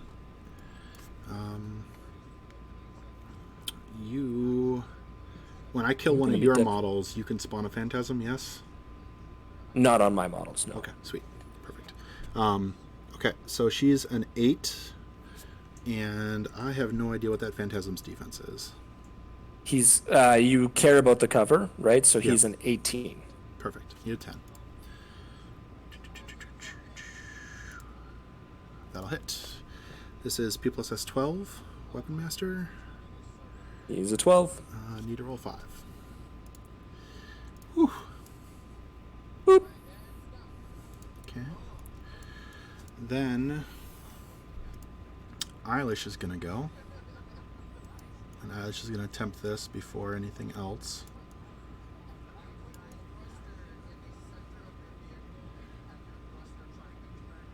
He's just going to move to there. I think that's a 5-inch it's a perfect 5-inch teleport back to it. He's going to do a bleeding. He's going to do a bleed with the power bounce thing. Works for me. So he's a 6. You're a 13 up to a 17? 13 up to a 17, yep. Okay. So I need a 11. Right? I'm a 6. 6. Need an 11 on 2 dice. Good luck, me. Alright, mental force. Have to... Oh, it's boosted. Never mind. Need 11 on 3 dice. 3 dice, yep. That's not an 11. Okay. Well, it casts a spell. It's still going to teleport back to Happy Fun Land of touching an objective. Sounds good. I forgot to refuge Sloan, but that doesn't really matter all that much. I mean, you can feel free to move her. I don't think it has any significant impact right this second. Correct. Me just backing her up into the middle of the table is all I really wanted to do.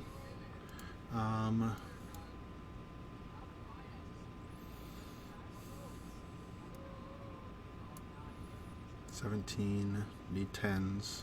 I don't think there's anything that... There's no souls to be had.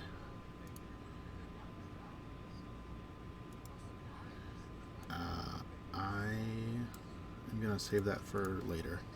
Hunter number 5.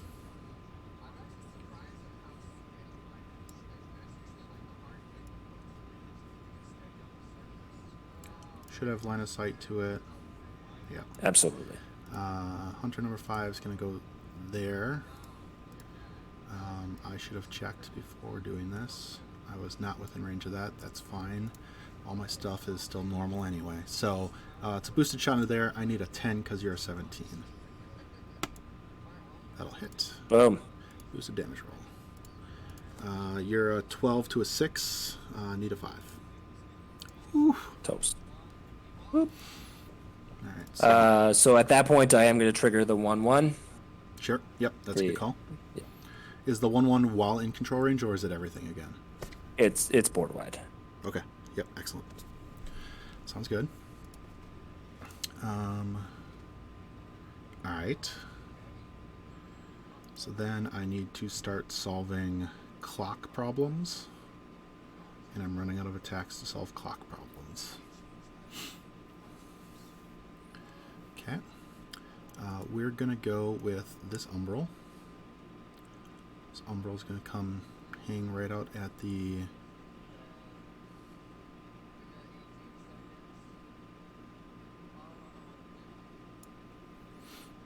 I'm not going with that Umbral.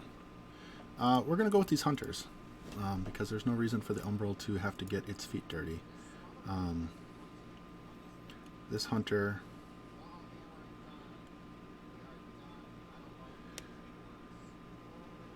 is just going to go be a jerk over here. Such a jerk. It is a 7 boosted into a 14 effectively, so I need a 7 to hit the Clockatrice. That'll hit. Boom. Off 5 boosted damage. Is it still off 5? Off 6. My apologies. Off 6. Because you're I'm at 18 down to 9. Yep. Up to 11, up to 12. Up to 11, up to 12. Yep. Yep. Off 6.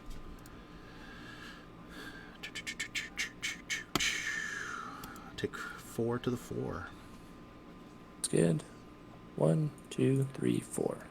Okay. Hunter number 6.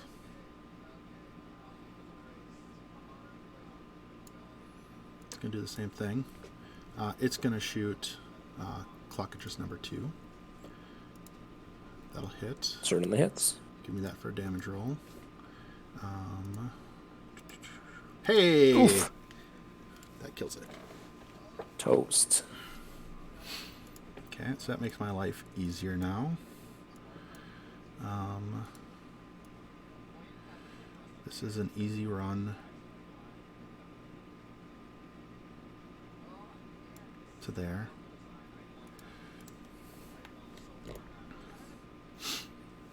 Totally gonna get blasted by the Defiled Archon, but not much I can do about that. Then I need to kill Tonguelick and a Clockatrice, and it's gonna be damn near impossible to kill that Clockatrice. Yay. Alright, so killing Tonguelick.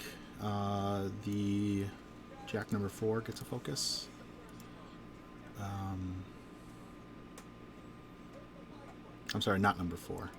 We're going to go with number 3 first. Number 3 gets a focus. It takes a shot at Tonguelick, forfeiting movement to aim. Hiya.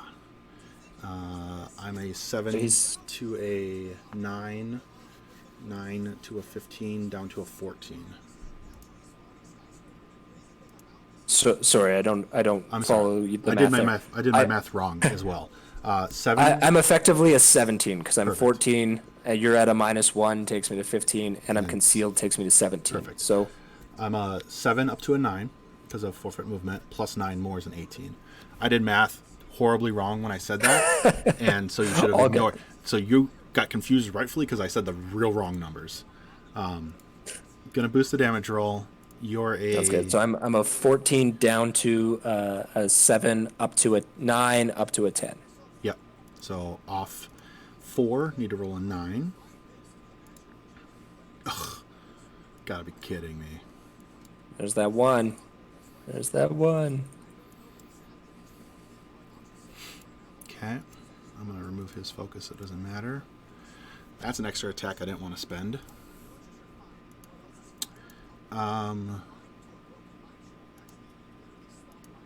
You're 17, so I need 10s. Rough.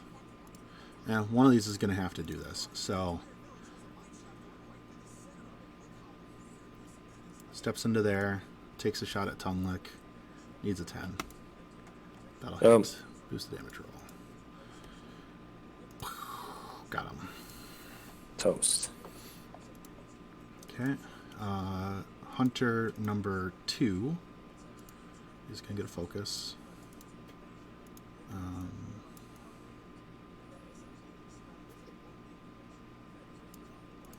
He's going to go there. It's going to shoot the Clockatrice. Clockatrice is a 14 to an 18. 13 to a 17. 18 because of the -1. Yeah. Yep. So I need an 11. That'll miss.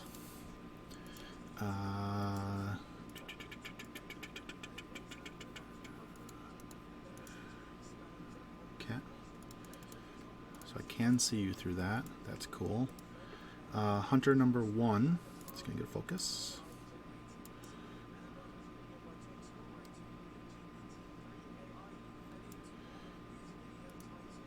And it's going to shoot Clockatrice number 1. Sounds good. That'll hit this time, barely. Absolutely. You are a 20 again. No, 21. So 21 off effective. 6. Yeah. Off 6 again. Yep. Take 10 to the 2. Oof. Nice. 3, 4, 5, 6, 7, 8, 9, 10. It's a good roll. That was. I'm actually rather happy by that roll. Then the Umbral Guardian is going to declare a charge on that Clockatrice. Sure. I can move 9 inches. And I need to check if that Umbral has a 1-inch melee on the shield or a 1/2 inch. It is a 1/2 inch. So the Umbral is going to stay 2 inches away. Like so. Sounds good. Hoping that this hits hard enough to do something. Mat 7 versus your 14. Need a About 7 to my 14, yep. 7. That'll hit. This is P plus S 11 to your 21, so off 10. Correct. Take 4 to the 4. 1, 2, 3, 4. Have fun with that. Oh, man. Why am I so bad at this game? That would have made me super sad. My goodness, that would have made me super sad. So my goal is to be outside. You have no attacks left? I have Orin's attack left. Orin's attack He left, has you a say, pow eh? 10. He has a pow 10. And he doesn't have any souls or anything on him to Correct. boost that, right? Correct. He does not have any boosts on it. Speed 6, range 10. Okay. Well, I just want to stand somewhere where I can get my all my attacks next turn. Absolutely. Speed 6, range 10, eh? Yep. Let's go as far back as we can. Make you come to us. Absolutely. Okay. That's where I'll go. All right, and then Orin's going to do his thing, which is come and try to do bad things to him.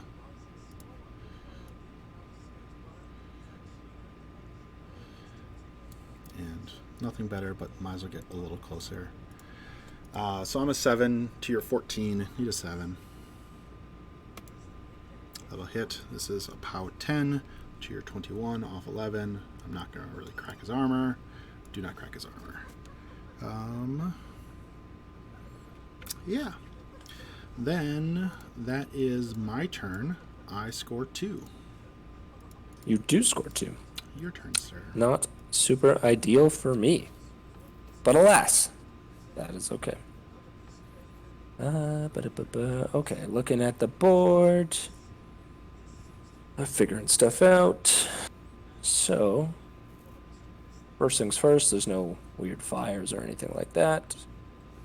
So I'll bring in I have 3 Fury on the board. Mm-hmm. So that's 1, 2, 3. Put that on my caster. Caster goes up to 4. I have 2 Skin and Moans that are dead, so that'll take me to 5. And a clock for 6. And a clock for 6. So that is all my fury. I will... It doesn't seem like a great place for Artifice, so we're probably not going to upkeep that. So I'll remove that now. And then, obviously there's no Desecrations left, so we'll remove those. I guess that one wasn't in play anyways. So then, we will move to healing stuff. My objective will heal the Clockatrice for a whopping 1. Boop. My Clockatrice will heal himself for 3.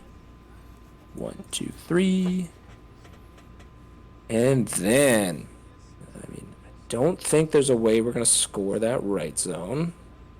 So that's not great, but, not the end of the world. We have to do that, our apparition. Let's do that.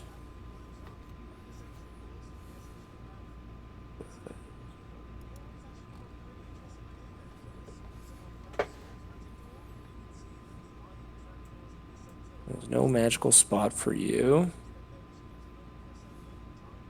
I think you're just going to come over here, not be within 2 inches of the Umbral. The Umbrals obviously have magic attacks, right? Right? Because they are Grymkin or Infernals after all. That is true. Sounds good. Man, I don't know how we're gonna remove ourselves of this Umbral Guardian, but we're gonna. Where there's a will, there's a way. Oops. No, you go back to where you were.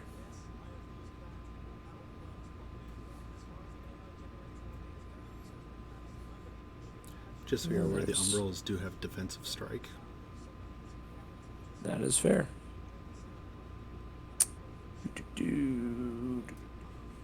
Yeah, I can't get you there, so you're just gonna have to come back. Hang out like a loser.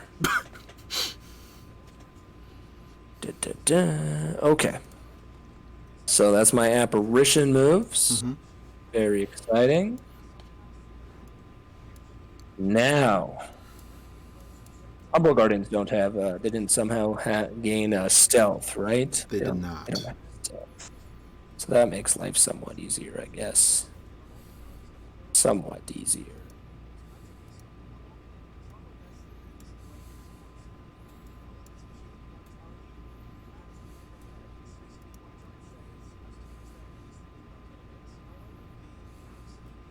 Your, magic spot's gonna be somewhere like that. Oh, obviously Wraithwalker is not allowed this turn. That's what we refer to as cheating.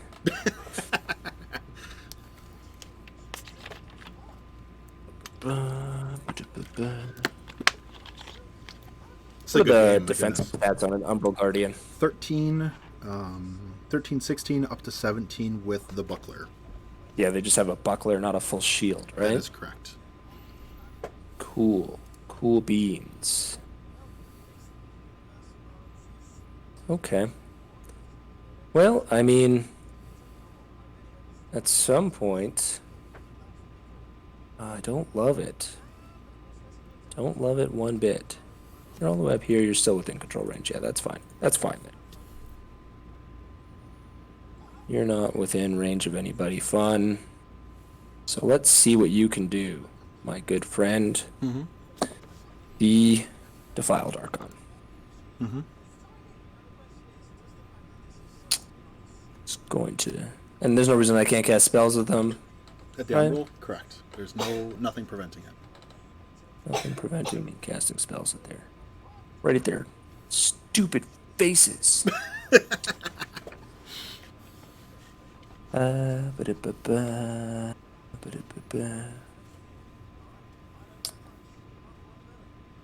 Yeah, so I think the Defiled Archon, he's going to move up to this point here. And he's just going to launch a Hellfire at the Umbral Guardian. Defense 13, you said, right? Yep. So that will hit. Yep. This will be power strength 14. Off 3. That'll be 4 points of damage. Live the first one. Probably not the second.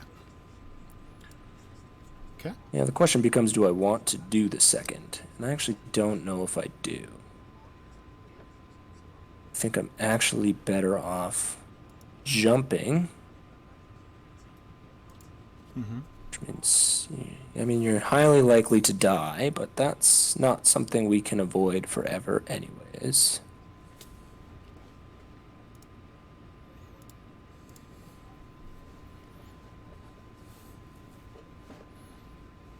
And be really mean with desecration, absolutely. Yeah. Yeah, it seems like an okay spot for desecration. It's such a good ability on it. Seems like it. So yeah, I think that's the play I'm going to go with. I'm going to jump there, and I'm going to desecrate that spot. Sounds good. Next up on my list of things to do, still need to remove that Umbral Guardian on the right. So really don't have a choice. I mean, you get a free strike, I guess. This guy runs here and asks if you want to take a free strike, and I assume you do. I will 100% take the free strike. That'll hit. This is P plus S11. This guy's like actually decent defense or armor, but he's still dead. That roll still kills him. Decent up until a 12 gets rolled on 4 dice. Well, it's pretty good. And he'll be back in a minute when you kill the Umbral. That is the plan, yep. Yeah, so he is toast. Congratulations. So next up on my list of things to do, now that Umbral is no longer engaged... Let's try to kill it. Let's try to kill it. Seems like a good plan, right? I agree. I'll just move up to somewhere relatively close enough. And I'll try and blast him. Sure thing. 5 plus an 8 is a 13. That'll hit.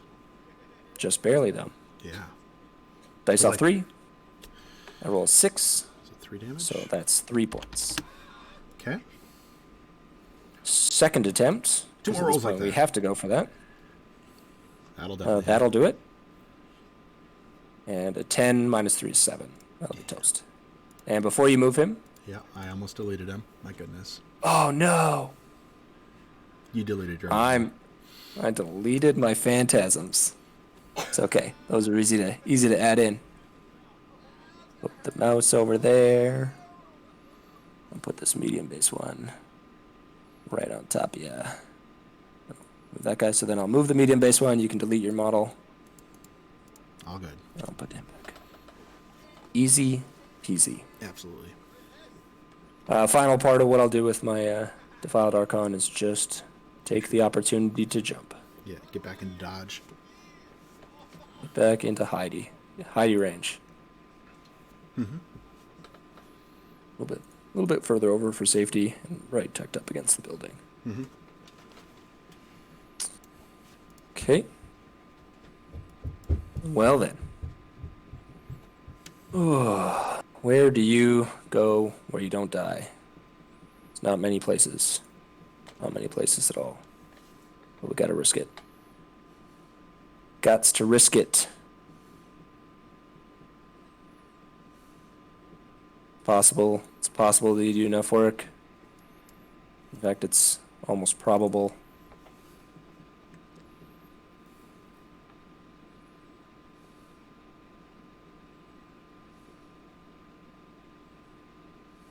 Let me confirm.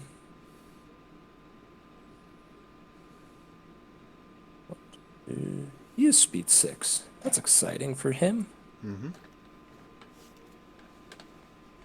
If I take them out of action, and I take them mostly out of action, not in the worst spot in the world. Not in the great spot, but not the worst spot in the world. Agreed.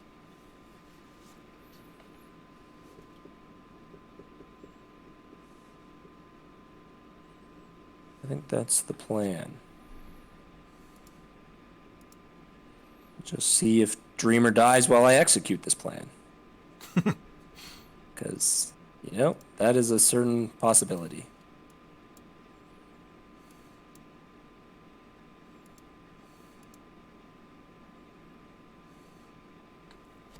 Oh, she's within... Yeah, let's try that, I guess. That's a better idea. She'll... Oh my gosh, that's so terrifying. Yeah, she'll stand still to aim. Mm-hmm. Because she's going to be in corporeal anyways. Manifest isn't up, but I'm going to spend 3, 1, 2, 3 right now to put Manifest up. Mm-hmm. Stand still to aim. Going to pop a shot into your Umbral Guardian. Sounds good. Little hit. Yeah. It's not a crit. You're just stationary. Move on with our lives. Just make sure I'm not cheating you there. Should be right. You have to roll an extra die. Why do I have to roll an extra die? Manifest is only melee. My apologies. Manifest is melee. Yep. My apologies. Yeah, he's just stationary. He is a living model, right? Yep. Umbral? Yeah, cool. Very exciting. Big work happening there. Mm-hmm. Then I'm going to spend 1, 2 for my good friend the Artifice. Gonna make sure I don't cheat you with the range of that Artifice. Oh man, I need to move forward further. Boo! Oh well. But guess we'll just not be where I think we're gonna be. Instead, we'll be here. Okay. And then sit on 2. Mm-hmm. Seems okay. Doesn't seem great, but it seems okay. The Cage Rager will go. He can see the Umbral, so we'll spend 1 to charge said Umbral. Mm-hmm.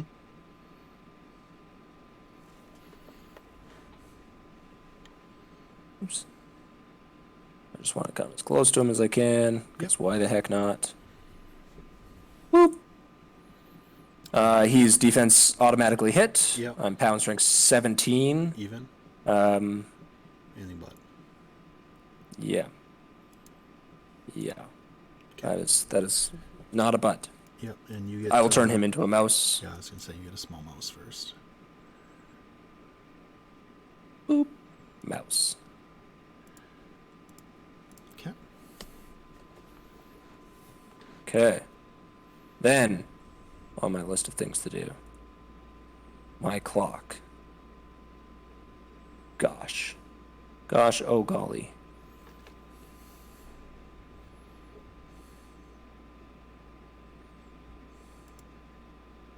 Just want to see who I'm going to get the best potential spray into. And yeah, I guess it actually matters more if I'm where I want to be, right? So, spray this model, confirming the mouse still sees him when I do. Mm-hmm. So, I'll assault that spot. Yep. I don't know. Boop. Need to not be on your model's base when I do that, though. So, assault shot on your hunter.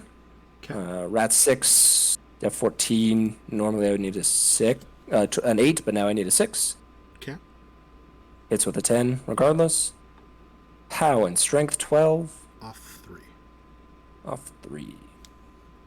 That's 5 points to the 4. I should actually get out a spray template and make sure we're not. An easy way for you to spray do template. this? Yeah, if you click the model and then click the widget, it'll put it. Yeah, you had it. Yeah. So I don't think I get anything else. Actually, it looks like I might get that hunter number 3 there. Mm-hmm. Oh, hit hunter number 3, will Sure. it? Def 14, yes. Yep. Same thing on him. Dice off 3, 6 points to the 5. Okay. My charge attack on the hunter I charged. Mm-hmm. I'll within an inch, so I'll just charge with my my claw. Okay. That's 6, means I need an 8 to hit. Yep. That is a miss. Second attack, I'll do my tail. Same thing, 8. That'll hit. Yep. Talon, strength 14. Dice off 1. Yep. Good. Ooh, that's a good roll. So 12 is 11 points of damage to the 3. Okay, Cortex is out. Sounds good. My second claw, I'm going to put into fella number 4. Sure thing. That was a miss. Yep. Purchase an attack into fella number 4. Mm-hmm. That is an 8 that will hit. Yep. It's pound strength 14, dice less 1. Yep. I roll a 9, so that is 8 points to the 5. Okay. Right arm is out. Which arm is the right I arm? believe those jacks are left-handed. They are left-handed. Gun is left. Gun is left. Okay. I'll purchase an attack into him. Mm-hmm. Into the right one with the right arm out. Mm-hmm. That will hit. Dice less 1 is a whopping 3 points of damage to the 3. Okay. Do. So there's charge for 1 by... And I've purchased 2 attacks. I'm done now. Okay, excellent. My mouse will go. Mm-hmm.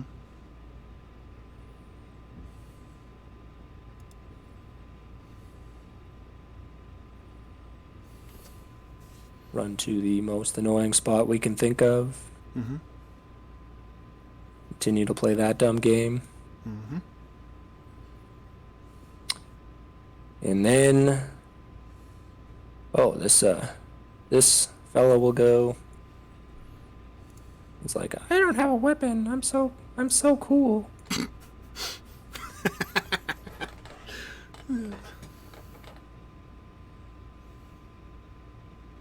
me just confirm.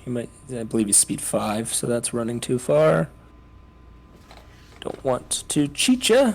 No, he's speed 6. That is not running too far. No worries. I'm just gonna run there, hang out, Be an arc node. be an arc node. This Gremlin Swarm is simply going to move here. Make sure he's base to base with that jack. Yep. He's gonna do 1, 2, 3, 4, 5 points of damage to. What's a good one for 5? 5 doesn't eliminate any systems, but you can leave the left arm at 1 hit point. Sounds good. I'm actually gonna go for it. Or yeah, that's fine. That's fine. Are you sure? Left arm is fine. I can change Yep. it. No, it's all good. Okay.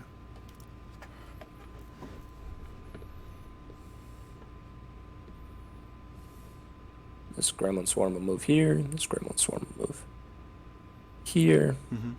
Boop. Very exciting stuff for them.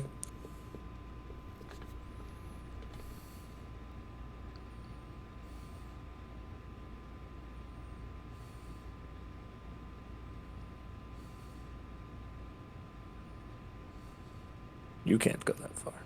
But you can run to that spot we were looking at earlier. How far does it run? He's speed 6. Okay. He should be able to just run like here if I wanted him to.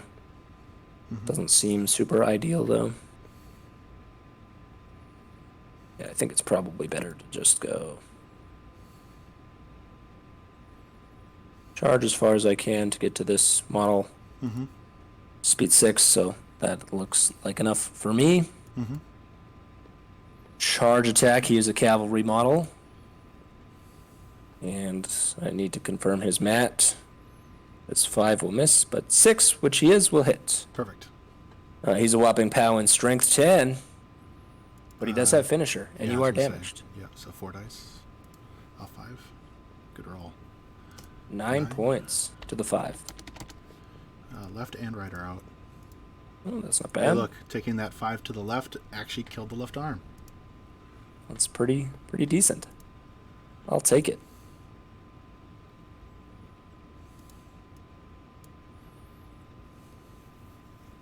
You cannot get to where I need you to be. No. You're real close, though. You're real close. Yeah, you just need to...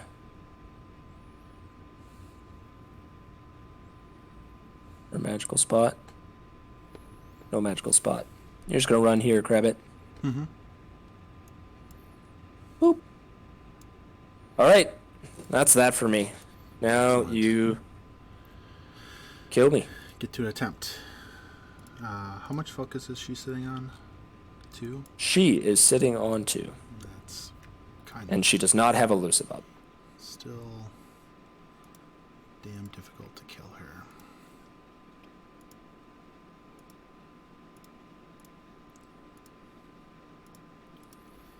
Okay, everyone has focus that can get focus. Oh, my apologies. I score 1 CP. Yep, no worries. And we're on turn 4 now, right? This would be turn 4, yeah, top of. Okay. Killing that Clockatrice is hard still.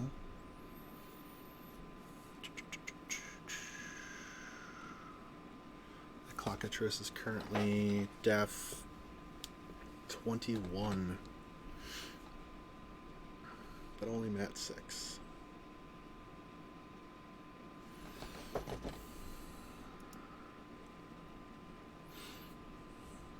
If I do 4 points to the body or 4 points to the mind, I'm looking better.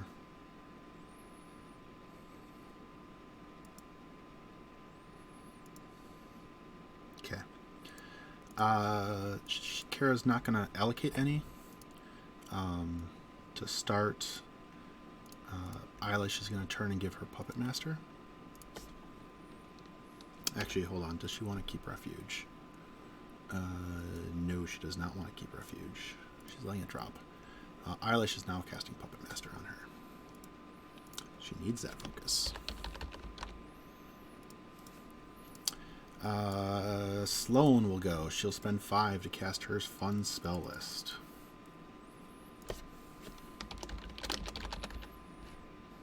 Let's see if I can get out of this. I like that. Just her whole spell list. Away it goes. Yeah. The only 2 spells that matter on it. She'll forfeit movement to aim. She's going to shoot the Clockatrice. You are a 21. I am a 10. Need an 11. Oh, yeah. That'll hit. You got it. Boosting damage roll. So you are in aura range. So you are a 20 to my 12, so off 8.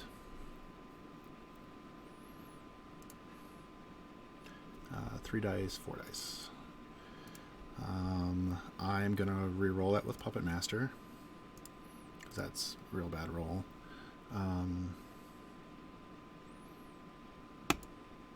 Same thing. So Same 4 thing. to the 6. 4 to the 6. Not 2, the column 3, I needed. 4.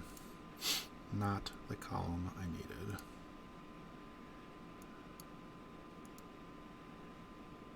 Okay.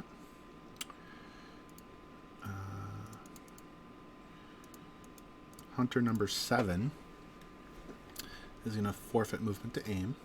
Go from 7 to a 9. Up to an 11, shooting the Clockatrice in the back.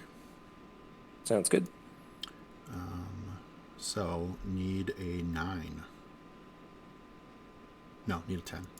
You need a 10. Damn it. Okay.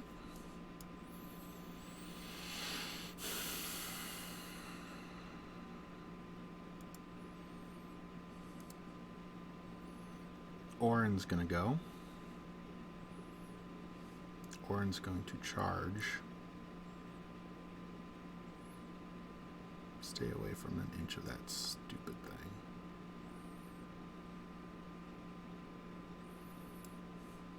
We're going to charge like that, staying out of annoyance. He's a 6. Need a 7. You need a 9. You're still within desecration. Am I really? I think it's better to be closer to the Gremlin Swarm, to be honest with you. Hold on a second. Because then you're only -1, right? I have enough that... Yeah, I can get... That was less than 4 perfect. inches. Less than 4 inches of movement to make it there. And Works for me, then. I can charge 9. Yeah, so we'll be outside of everything. So I need a 7. 7 will do it. That'll hit. I'll just put that back. You're a 20. I have no idea what his weapon is. I've never charged with him.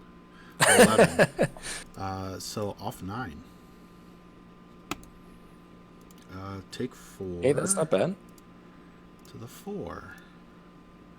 1, 2, 3, 4. Not enough. My goodness, I need you to just die. 3 shots into her isn't going to get what I need it to get done.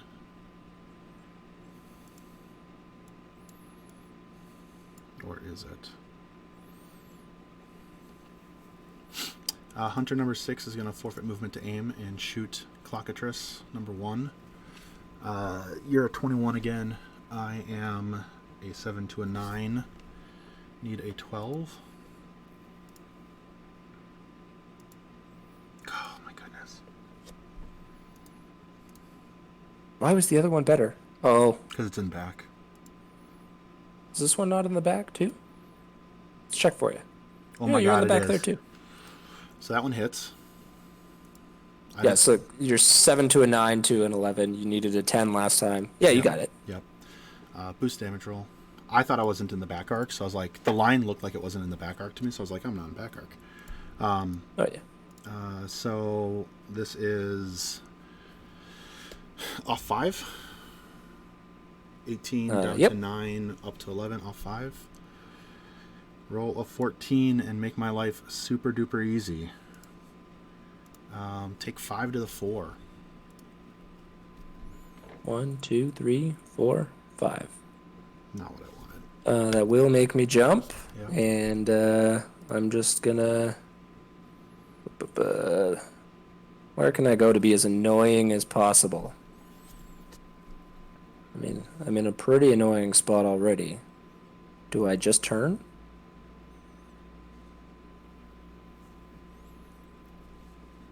Just turn. I needed any other location other than the 4.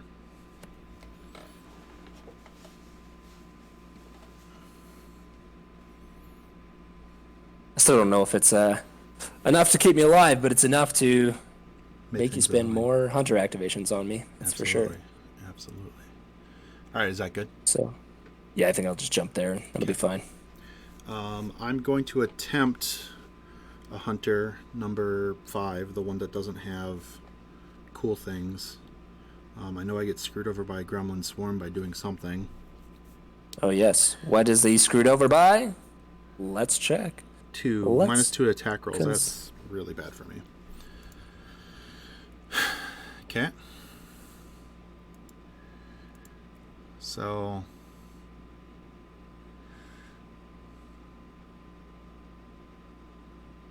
Gonna attempt it. He will take a free strike. Okay, not be out of free strike range for you. That answer is no. I have to risk the free strike Sounds good. for you to do that. So, moving in that way. So a 7 plus a 6 is a 13. Plus In the 2 back more. is 15. That'll hit. So that'll hit. Pound strength 10, as we talked about. All 5. Good roll. Kills him. It's just toast. No, it's really good. Yeah, really lucky. Not much I could do about that.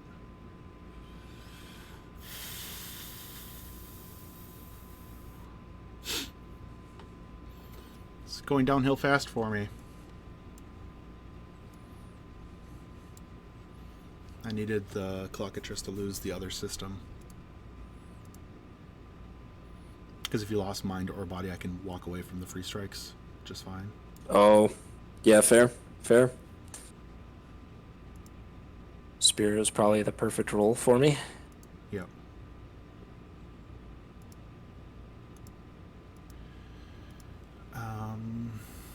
You're still high defense. There's still nothing I can do about it. I'm still 14. You're a 6. You need 6s to hit me on the risking.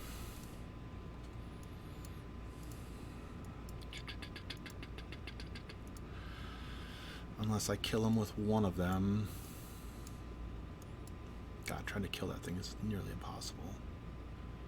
It's going to be Def 15.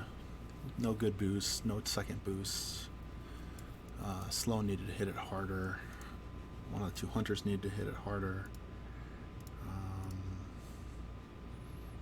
Orin needed to hit it harder. Whole lot of answers there.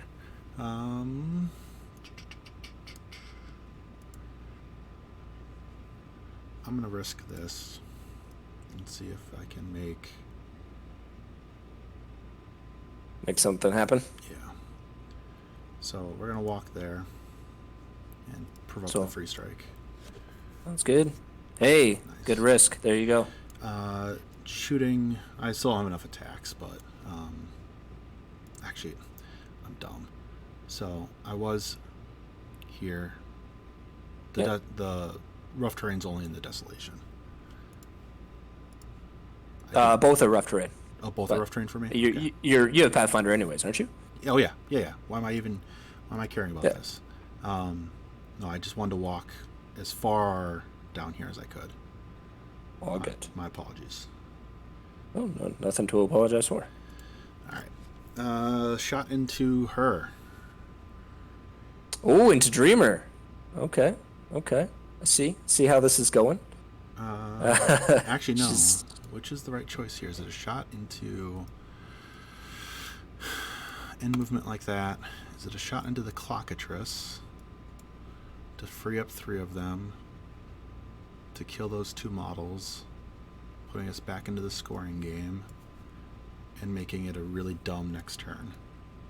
I think that's the right call. I'm going to shoot the Clockatrice in the back. Sure thing.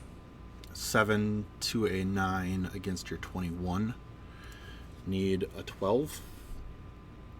Sounds about right. Oof, there you go. God. Nice. Boost damage roll. Off 5. Show me a 9. Oh my god. Okay. Which column, though? To 2. 1, 2, 3. Mind is in, body is out. Okay.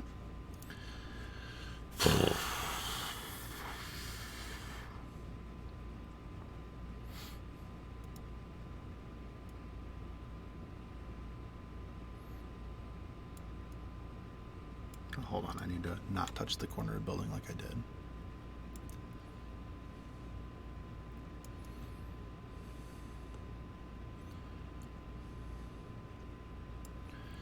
We're going to go like so, provoking another free strike. Sounds good. I'll see what I can do.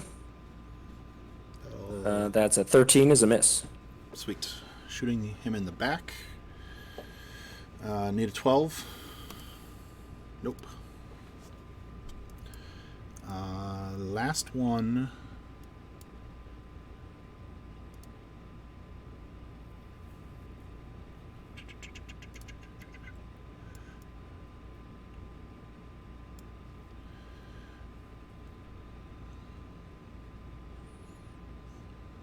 Gonna go there. Gonna shoot the Defiled Arch.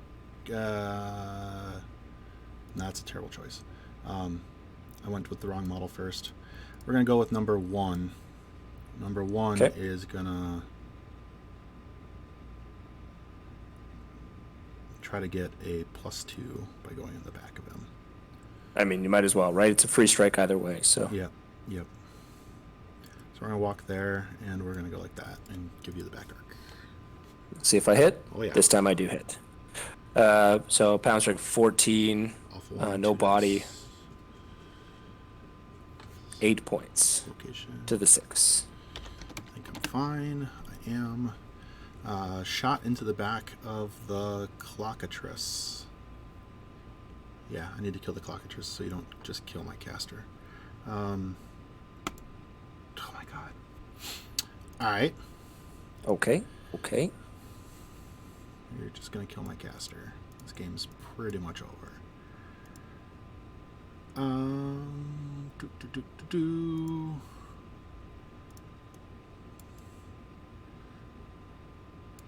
Go back to this plan. Shooting the Defiled. 15? That hits. I don't know what its armor is. Oh, I would have to look that up. I think it's 17. It's 18. 18, so down to 9 off 3. Need a 16 to kill. A 9 is not a 16, so off 3 is 6 damage. Okay, so that takes down to 7 points. And then I end turn. You score another point. Mm-hmm. And it is your turn. It is my turn. Okay. So the question becomes, can I kill Sloan? She's sitting on Zippo. Correct. Yeah. I mean, I think that has to be the play, right? You could... I think I could try and kill the 3 jacks, and I mean, I could score 2 this turn. You could score... scoring 3 is kind of hard for you. Scoring 3 is difficult, especially if I have to kill those those jacks. Yeah. Right? Yeah. No, killing her is so the easier bet. Yeah, the question becomes, do I risk it all on... Well, yeah, it's fine. I have to roll better than a 1 or 2 on the bird heal. Yep. Yeah. So that is in the control phase. So let's look around first. Obviously, there's no weird things to take care of in terms of corrosion or anything. There is 5 Fury out on the board, 1 on the clock, 1 on the Cage Rager, and 3 on the clock, 1 on the Crabbit and the Cage Rager. Yep. So 1, 2, 3, 4, 5, and there's space for 5 on my caster. Yep. 1, 2, 3, 4, 5. That Artifice is in a really good location for me.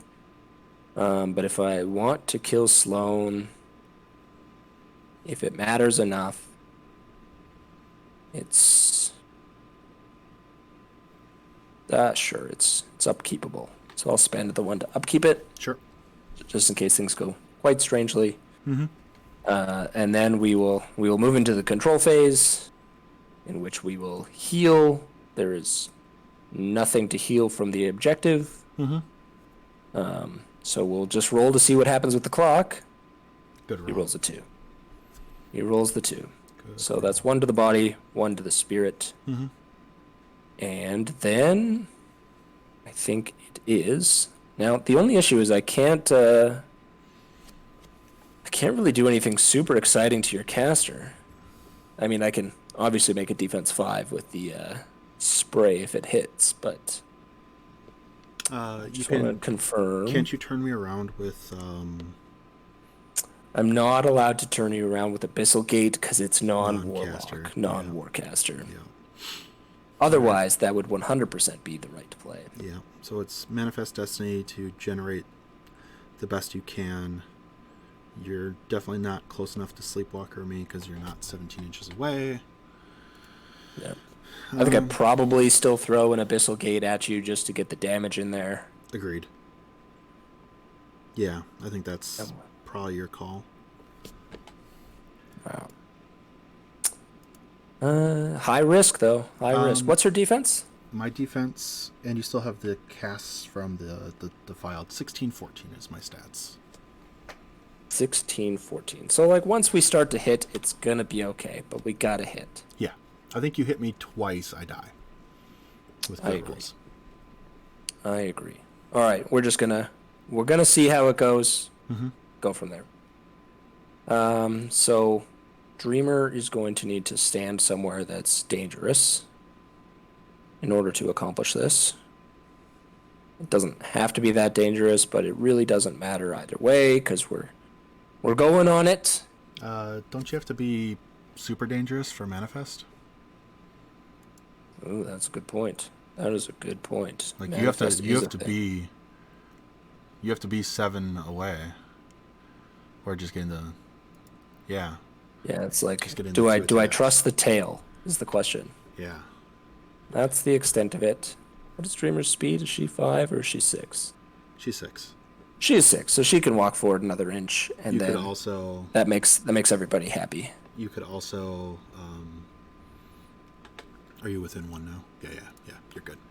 I was going to say you could also charge into that, too. If you really needed to. Yeah, I guess she could, but I don't think... Because you can move your Arc Node first to get the Enfeeble. Or to get the Abyssal Gate if you want to cast it. Yeah, we are going to have to... I'm just figuring out the threat ranges. We are definitely going to have to move the Arc Node just to that side before we activate any of this stuff. Same thing with... We got to kill Orin, obviously, before any of this stuff works. So yeah, that free strike potential is, like, nullifies everything at that point. Yeah, it's bad news. Bad news bears. So back to what I was doing, which is just getting stuff out of the way, get you out of the way. Yeah, the rest of you don't really matter. Actually, you probably want to come. Orin obviously has a magic weapon, right? Yeah, but I think if you're in my back arc, you're giving yourself a -1, so if you don't kill him... How are you killing Orin, is my question to you. I think between the Cage Rager and the Death Knell, I have an opportunity. I think you do too. Okay, yeah, that's perfect then.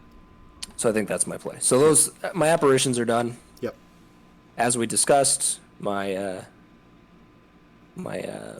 Arc Node fella needs to run to the other side of this objective, which he can't do because it's your objective. So he just needs to run to... Come on. There's definitely a safe spot he can go around your thing to just get within range of Sloan. Yep, totally agree. You have complete agreement on my part. Oh yeah, that's even a charge. I'll just try to see if we get lucky here on Orin. Absolutely. Lucky enough. The Death Knell is going to charge him. Boop. Charge attack. That's going to be a 13 in the back. That gets me. Sorry, a 15 in the back. That gets me, yep. Pound strike 10. Off 2. Yep. Gets him. He's toast. I'll eat his corpse, because that's the thing I can do. Absolutely. I guess. Why not, right? Yeah. So there goes the free strike. So that's sorted. And then Dreamer walks to this very dangerous position. I thought...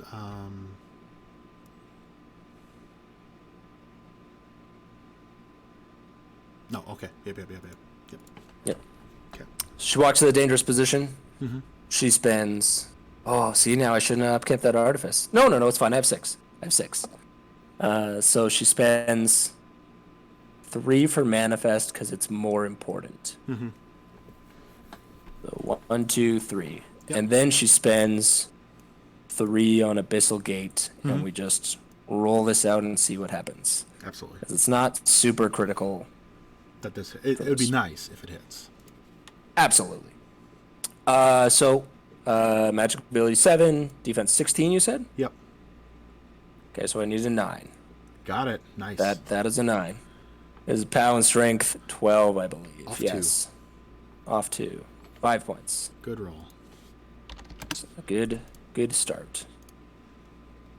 All right. Do we risk the Defiled Archon first? Yes. Yeah, I think it's too risky to bank on the. Yeah. It's too risky to bank on the paralyzed shot. Absolutely. Needing a 10. Double Hellfires right here feel real good. Yeah, I think so.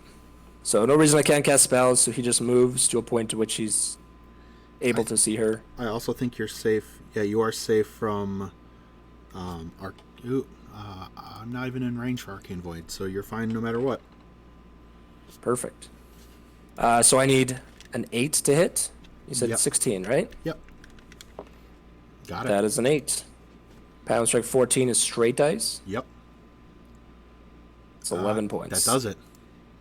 All of that concern for a whole lot of nothing. GG, sir. That was fun. Good job, man.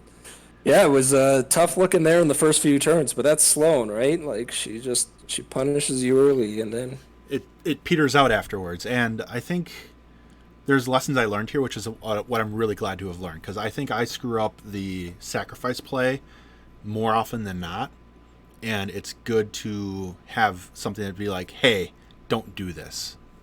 yeah. I think if you were playing a Grymkin player who was more knowledgeable than myself, the right play for me should have been to hide the Crabbits, Yeah. but also do damage to them myself in So that that- first turn. So that they So weren't in a that- position to be low. Exactly. So there's no risk of you like you put yourself at risk of knocking out the Crabbit, right? Yep. But if you hadn't done that, I wouldn't have been Then- at risk. yeah. So And I think that's the better play in the first turn. That's hard to know as a Grymkin player. You have to be like, one of your things has to stay back weirdly, and I think that's hard. I think it's easier now that you have the Defiled Archons. 'Cause Like I it just- used to be really difficult because you have to Yeah. like sacrifice a beast with this list in particular, right? And now you're just like, you zap it twice, and you zap both of them. Like you make Yeah, two just attacks. zap each one zaps one once, right? Yep. And it's straight dice, which is not lovely, but you're it doesn't you're not killing it. absolutely right. There's no chance of killing it, which means it And you gets have- down a fair amount of boxes, and it puts you at significant risk. And you can shoot it twice if needed if you miss the first one for whatever reason. You Yeah, should I at can't. least- I can't shoot it twice with one Defiled Archon, but I could shoot it with both Defiled Archons if I wanted to. Oh, is it target an enemy? No, I thought you cast a spell. You can cast a spell twice. Can you not cast No, the so same they spell? I have to hit an enemy in order to cast the second spell. Got it. Yeah. Yep. So you get the one. Yeah. So the Hellfire, that's very likely to hit because it's a 13 to an 11 in the back. 3 dice, need a 3. That's substantially unlikely to miss a Crabbit in the back. Yeah. Then you get your teleport to wherever you need to go, so you can still move around. And you have a Crabbit that can maximum be at 1 health. Or at best roll is at 1 health. And then you're Yeah. like, you can't shoot me because I'm going to shield guard at the end and make this Crabbit disappear. Yeah. Make things difficult on you for sure. That's very cool. That's a really neat tech that I didn't think of either. Yeah. That's really cool. Yeah. I think the other thing that I need to do in that first turn, if I play this match again, is the Cage Rager and the Clock. Particularly on the side where I think I'm going to take the most amount of damage. Yep. Put the Cage Rager and the Clock side by side, and put the Skin and Moans just behind there. So you have to draw a line sight through the 2 that are hard to kill versus try to let the Skin and Moans, which is a little bit easier to kill, take a blunt of it. Absolutely. Yeah. Yeah, I can definitely see that. And that's good lessons on both our parts because I don't think you thought of that before Sloan went into it. And I was like, oh, I'm just going to kill Cage Rager or kill a Skin and Moans now. Couple Skin Moans, yeah. Well, absolutely, right? It as the game wears on, particularly like the following turn, Yeah. if you kill a handful of stuff, those Skin and Moans become very beefy. So Absolutely. where they're at the moment, they're pretty easy or relatively easy with your feet to remove. But Yeah. afterwards, being 13, 21, and with 5 of those points being a plus, right? 3 corpses and the Yeah. death knell, becomes very difficult for Absolutely. for the hunters. So yeah, good lesson learned there for sure. But So I had thought about this, that I should have killed the Death Knell first. In hindsight. yeah, I've seen people target the death knell first quite often, and that's why I have in the early game I have the 2 Crabbits, making sure they're side by side with him. Yeah. And I think this turn, your first turn, I think it was far away from it. One of them was nearby, but not both of them. So I could have been safe trying to kill that. And then, but you're right. If both Crabbits are near the Death Knell, like that +2 armor, I think frustrated me most of the game. Yeah, I mean it's a big swing on heavy beasts with armor piercing, right? Yeah. And so it's, to your point, the +2 and then the -1 from Ill Omens were excellent lessons. Like, Yeah. that's a way to be like, I'm going to blunt your attack. I'm going to blunt the badness that's going to happen and make it interesting. No, I love that. That's very cool. It's scary, your guys, they hit so hard with the additional focus and stuff. So I haven't played the Infernal version of this, but I've played the Cygnar version of this a few times, and obviously this is much scarier. Yeah. I'm used to playing this list and like losing maybe a skin and Moans, Yeah. but And this this you don't is if you don't have the armor buff, like if you have a faction that doesn't have an armor buff, I take 3 to 4 heavies off the table. oh, absolutely, yeah. And this is where I don't know if you've seen my version of this list before, but I put Orin and the Cultist in there specifically to get so many rerolls that every hunter is deadly accurate and hits super hard. Mm-hmm. And it's like my hunter's value just keeps going up at that point with the 7 hunters, because you can just kill what you look at and it vaporizes. So I had a game at Warmachine Weekend where I killed Fianna in a trench with hunters, because it's just like, no, I'll just keep rerolling this until I hit. Yep, we'll just try again. No problem. Exactly. It's so, like, people don't realize that, like, you miss the 1 or 2 attacks in the Cygnar list, you're like, damn, this really sucks. I needed those 1 to 2 attacks to hit, or damage rolls. And this, you're like, whatever, just keep rerolling it. Yeah. So it's I mean, I had to stack every single buff I could just to keep 1 heavy alive, right? Yep. And that's without rerolls. If you had rerolls on that turn, that like those clocks just keep falling. Yep. Yeah, like I ran out of rerolls because I couldn't kill more stuff to get it. But like if I could keep getting souls, like sometimes I've had 10 souls over a game on Orin, and you're just like, what are you gonna do about this? Yeah, there's not a whole lot. Not much you can do. So that was a very interesting game. I very greatly appreciate it. Oh, thank you, man. That was a fantastic game. Really loved it. Absolutely. So this ended turn 4. I gave you an extra point because you took the flag at the end because of scoring. Oh, yeah. Because I just record scores. Because I love to know like how I'm doing and what things I can do to improve. Because this is how I measure it. So you had 5 CP. You killed a lot of stuff of mine. What I've got 1, 2, 3, 4, 5, 6. You killed a hunter. 2 Minutemen. A hunter's 10. Oof. Minutemen's Killed 1 hunter. That seems so bad. Yeah. Yeah, it's a hunter and 2 Minutemen. Yeah. So 10, 28. Eilish is still on the table. 2 Umbrals are dead. 28 plus 12 is 40. Nicia is 44. And Orin and friends are dead. So 44, 48. 48 plus 7 is 55 points destroyed. Up to 65 because of caster. Lost on assassination. This was bottom of 4. Dreamer. Travis had 2 CPs, which is substantially more CPs than I normally get. I killed a clock is 13. I killed 2 Skin and Moans. You killed both Skin and Moans? 30, 43. I killed a Gremlin Swarm. 43. Yep. 46. Is that it? I believe you don't get any points for the Crabbits. Correct. So yeah, 40, 46. That looks right to me. Oh, you killed Baron. Don't forget Baron. Yep, Baron Tonguelick. Yep. 46 and He's Baron 4 is 4, points. so it's 50. Nice even 50 for you. And then I won the roll and went first. Excellent game. That was a lot of fun. My goodness. Yeah, it was great. It was awesome. I can't wait to get another one in. So, yeah, I'm very much looking forward to our next game. Yeah, it should be fun. I would love to play it again with the like if you would drop Sloan here more often than not. I'd like to try the witch combination at some point, because again I'm really comfortable in the Cygnar version of this. Yeah. No, I would love to get that practice with you. Like that. Yeah. That's what I'm here for. Is to for us to bounce these ideas off each other. I love it. So I'd love to get that game in, that test in, and we can be like, hey, what's the optimal play, and make the optimal plays as you're doing for the thing. Yeah. And yeah, it works for me. So one of my chats, Smart Alec, is like, as someone starting up Grymkin, that was fantastically educational. So Chris, thank you so very much.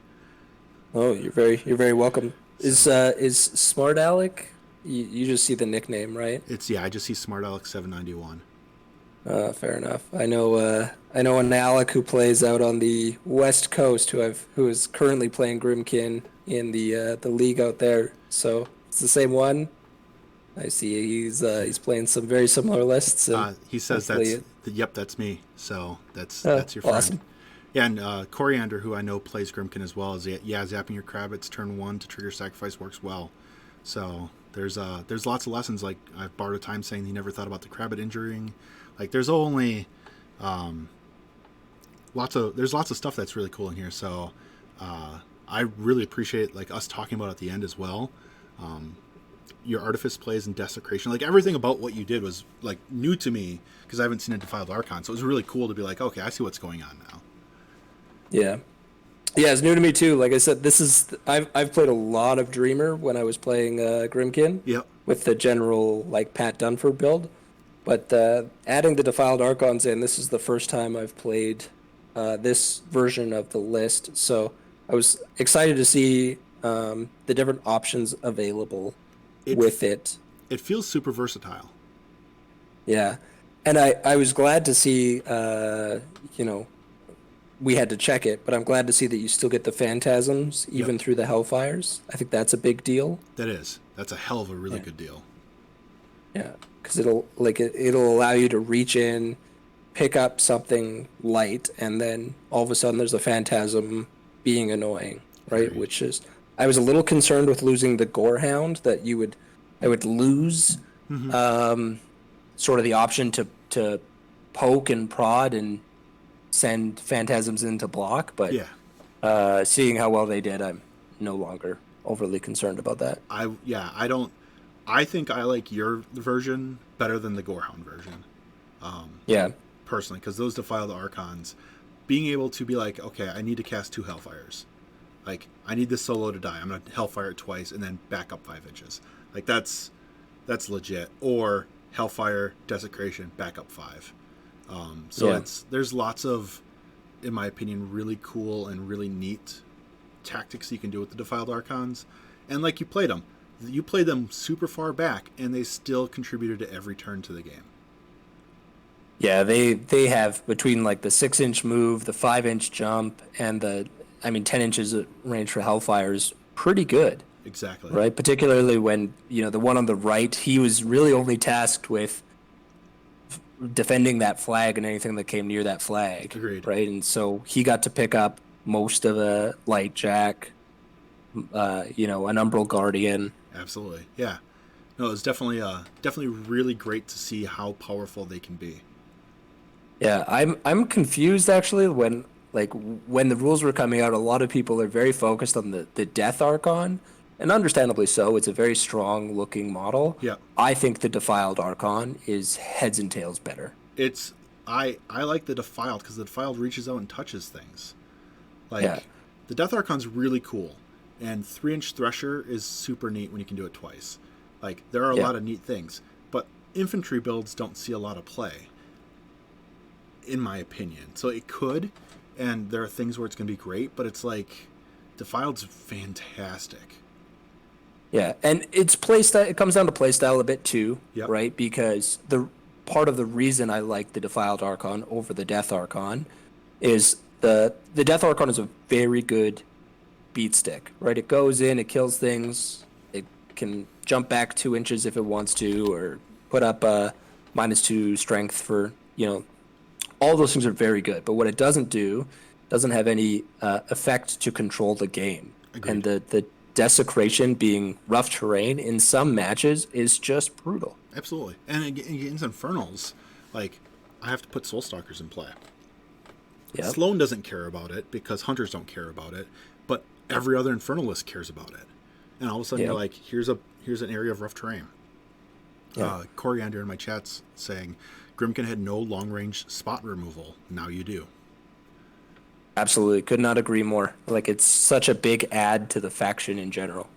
Yeah. Right? The only long range quote unquote threat removal we had was either in the other theme list and playing things like Longfellow, Yeah.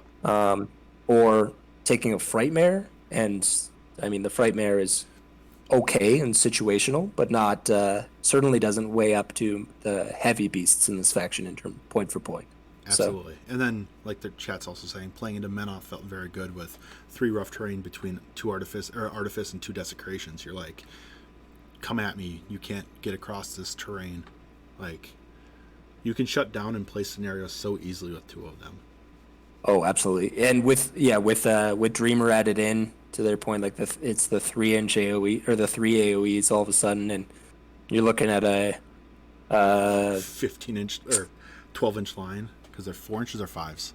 They're 5s. Yeah, that's 15 Ugh. inches of rough terrain that you're just like, you got to truck through this. And sorry, speed 4 heavies. exactly. And then you're like, you just keep backing up. You don't need to, like, you can play the engagement game like really canny at that point. That's really, my goodness, I love this Dreamer list. Like, the more I hear it, the more I love it. Yeah, I'm really a big fan of it so far. So, excellent. I mean, consider, again, I'm like 1 game in, but the theory machine I've done is absolutely. It feels really good in the head, and like everything that I saw in this game reaffirms what we were talking about. It's like, yeah, those things, like, they may not be 100% fruitful every game, but my gosh, desecration almost always has 100% use in a game. Between the -2 and a rough terrain, it almost 100% has a use every single turn. Absolutely. And I was joking with you the other day, or with the team the other day, like, I had actually just assumed when I read the rule, didn't actually look deeply into it, that it was living. And it's not. Like, -2 to everything is so good. Absolutely. So good. Yeah, -2 to hit, because it's right. It's just -2 to hit, right? Yeah. Yeah, -2 to hit is such a powerful buff that, yeah, enemy models suffer -2 to attack rolls. So you can generate with Ill Omens that -3. That's knocking out boosting. Like, boosting is gone at that point. And you can tilt the game so heavily because between Annoyance and those three abilities, it's a -4. That's rough. I don't want to deal with 17 clocks. I was looking at the opportunity. I haven't played the list yet, but I think Wanderer might have really good play in a Beast Brick as well. Oh, absolutely. And if you combine all of those same things, then you add Starcross, and maybe you switch out some of the pieces for a couple of the monkey guys, the Malady Man. Malady Men, which you can take in this theme for whatever reason I don't know, but it's available. All of a sudden you're looking at potentially Def 19 heavies under Starcross. Yeah, how are you gonna deal with this? Hoof. That just constantly keeps walking at you. Yeah, and they still hit hard. They're still Grymkin heavies, right? Moans are no slouch. Yeah, that's I love that. That's super, super frustrating in so many great ways. That's super frustrating. Yeah, excellent. That's super good.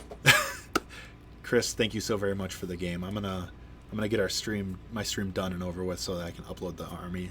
Thank you so very much for the, Sounds good. the Thank game. you. It was a fantastic time. I look forward to another one. Much appreciated. Awesome game. Have a great night. You too. Have a great weekend if I don't talk to you. And we'll talk again soon. Cheers. All right, bye. Chat, thank you for being here. That was a ton of fun. I had a great time. Like, 2 games in a row dropped with Sloan. It happens. I made some mistakes. I've learned from those mistakes. I'm going to try not to make them again the next time. So thank you for being here. I'm glad Chris and I got to chat a little bit at the end, especially with all of you on the ideas and how to take what we did and learn more. So I hope all of you have improved games in the future if you're playing Grymkin. Lots of little neat tricks in this that I learned. Lots of little neat tricks with some of the Infernals, showing off the 7 Hunter build. I'm a big fan of the 7 Hunter build. It plays super assassination though, so you have to be. It's fairly technically hard, and I'm failing at it in a number of games because I'm not making correct decisions all the time. So, yeah, I hope this is educational. I hope no matter what, you've learned something from my mistake. Super appreciate you being here. Super appreciate any follows. Josh Depp.